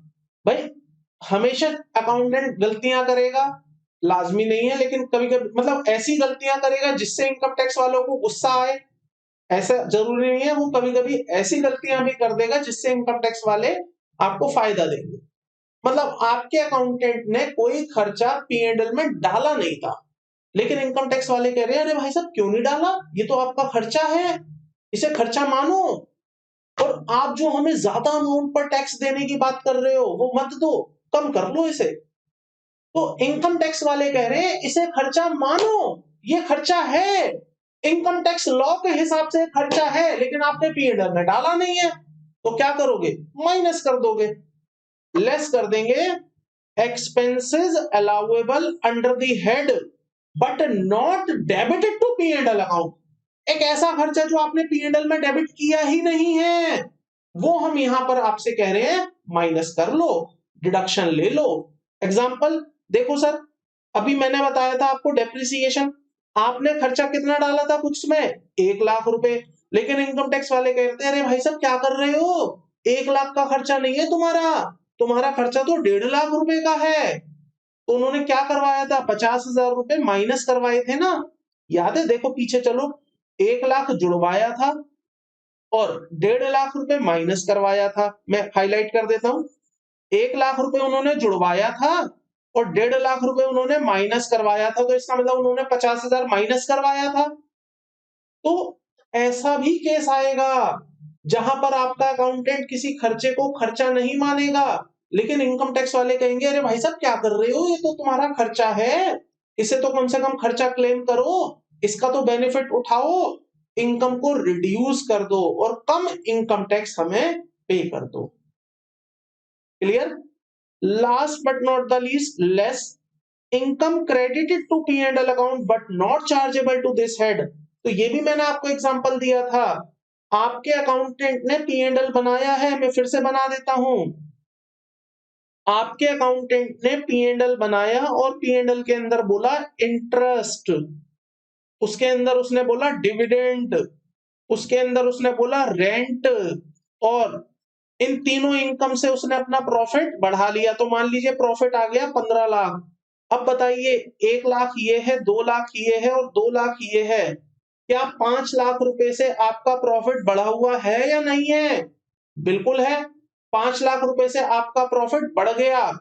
अब लॉ ये कहता है, फिर से फाइनल पॉइंट है, फाइनली समझ लीजिएगा, इसके बाद फिर हम सेक्शंस पे बात करेंगे इसकी।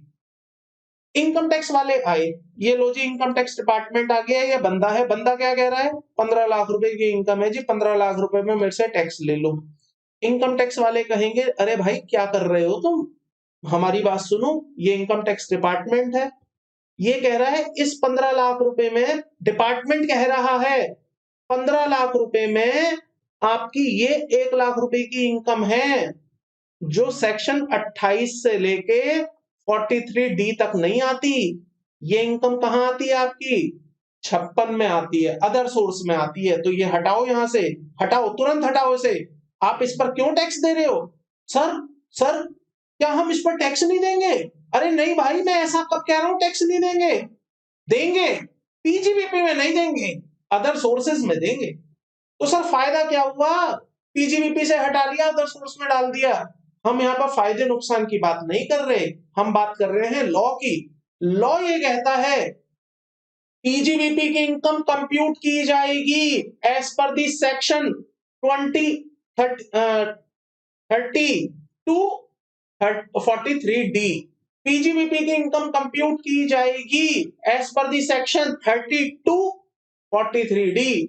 पीजीबीपी की इनकम कंप्यूट की जाएगी एज पर सेक्शन 30 टू 43D। इस बात को मत भूलिएगा।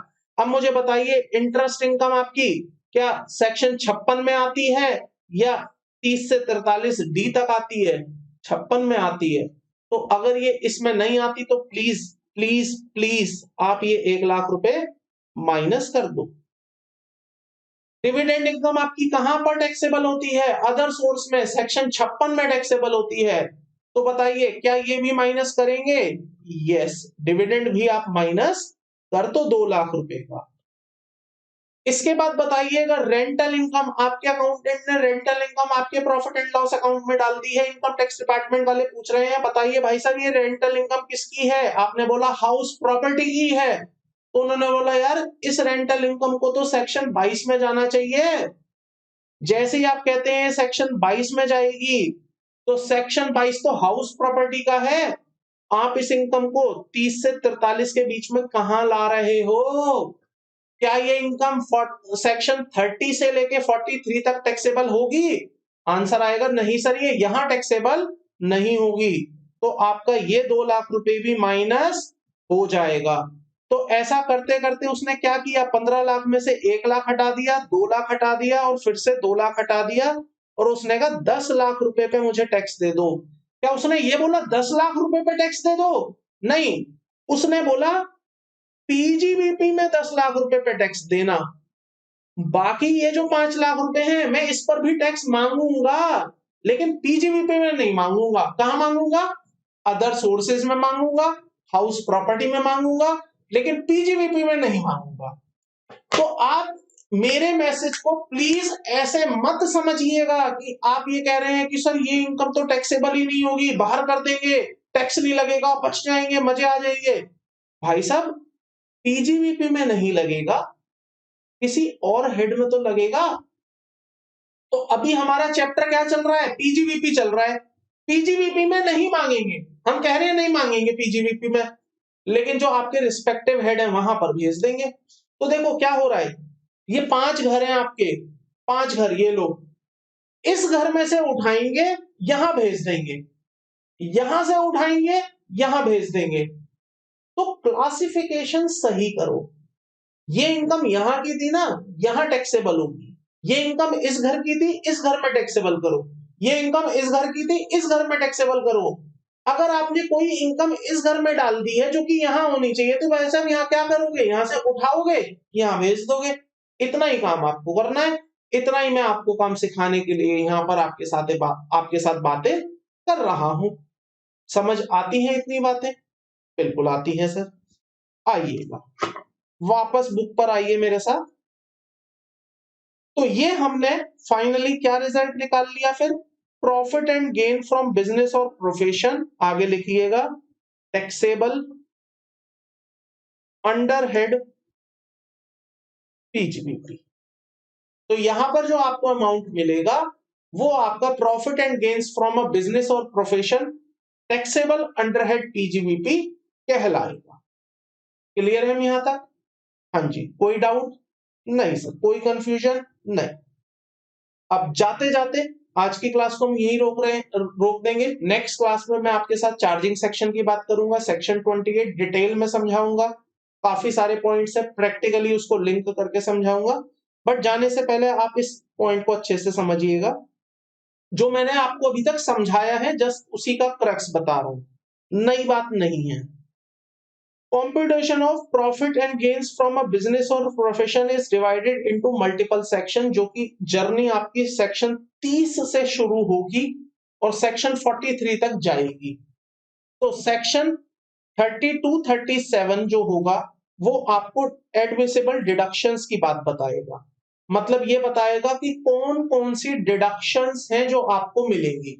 आपको टेलीफोन का खर्चा मिल जाएगा, इंश्योरेंस का खर्चा मिल जाएगा, रेंट पे करोगे खर्चा मिल जाएगा, आपको डेप्रिसिएशन का खर्चा दे देंगे, आप कहीं पर डोनेशन दोगे खर्चा दे देंगे, आप कहीं पर कुछ इन्वेस्टमेंट में खर्चा करोगे खर्चा बना देंगे, इस तरह से आप स्टाफ वेलफेयर दोगे खर्चा दे देंगे, आप प्रोविजन बनाओगे तो खर्चा नहीं देंगे, आप बेड डेट हो जाएंगे आपके तो खर्चा दे देंगे।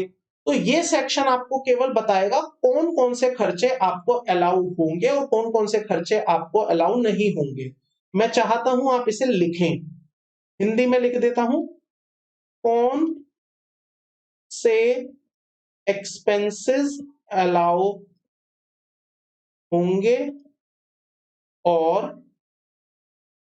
कौन से नहीं होंगे। क्लियर? ये बताएगा आपको सेक्शन 30 से सेक्शन 37 तक। फिर आपको इनएडमिसिबल डिडक्शंस मिलेंगी, मतलब कौन से खर्चे आपको बिल्कुल भी अलाउ नहीं होंगे। सेक्शन 40 बोलेगा नहीं होंगे जी अलाउ, नहीं अलाउ होंगे।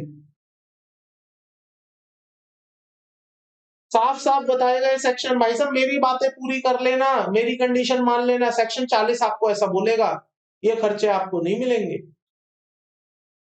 सेक्शन 40 ए आएगा जो बोलेगा एक्सपेंसेस और payment not deductible in a certain circumstances, मतलब ये खर्चे अलाउ तो होंगे लेकिन कुछ परिस्थितियां ऐसी आ जाएंगी, कुछ सिचुएशन ऐसी आएंगी कुछ केसेस ऐसे आएंगे जहां पर ये खर्चे भी हम आपको अलाउ नहीं करेंगे इन अ सर्टेन सर्कमस्टांसेस।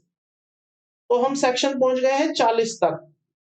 फिर सेक्शन 41 आपके सामने आएगा जो बोलेगा प्रॉफिट चार्जेबल टू टैक्स, और ये डीम्ड है, ये डीम है, मतलब इसे आप इनकम मानो या ना मानो, डीम टू बी इनकम है।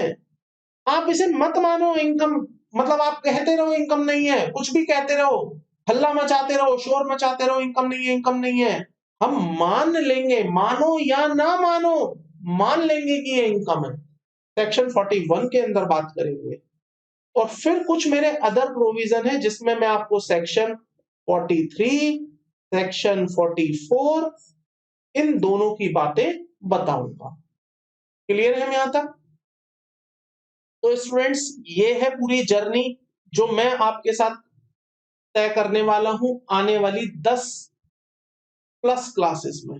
10 प्लस मैंने बोला है, 10 तो कम से कम क्लासेस आपसे मांगूंगा, प्लस की देखेंगे, एक क्लास ऊपर जाते हैं, 2 ऊपर जाते हैं।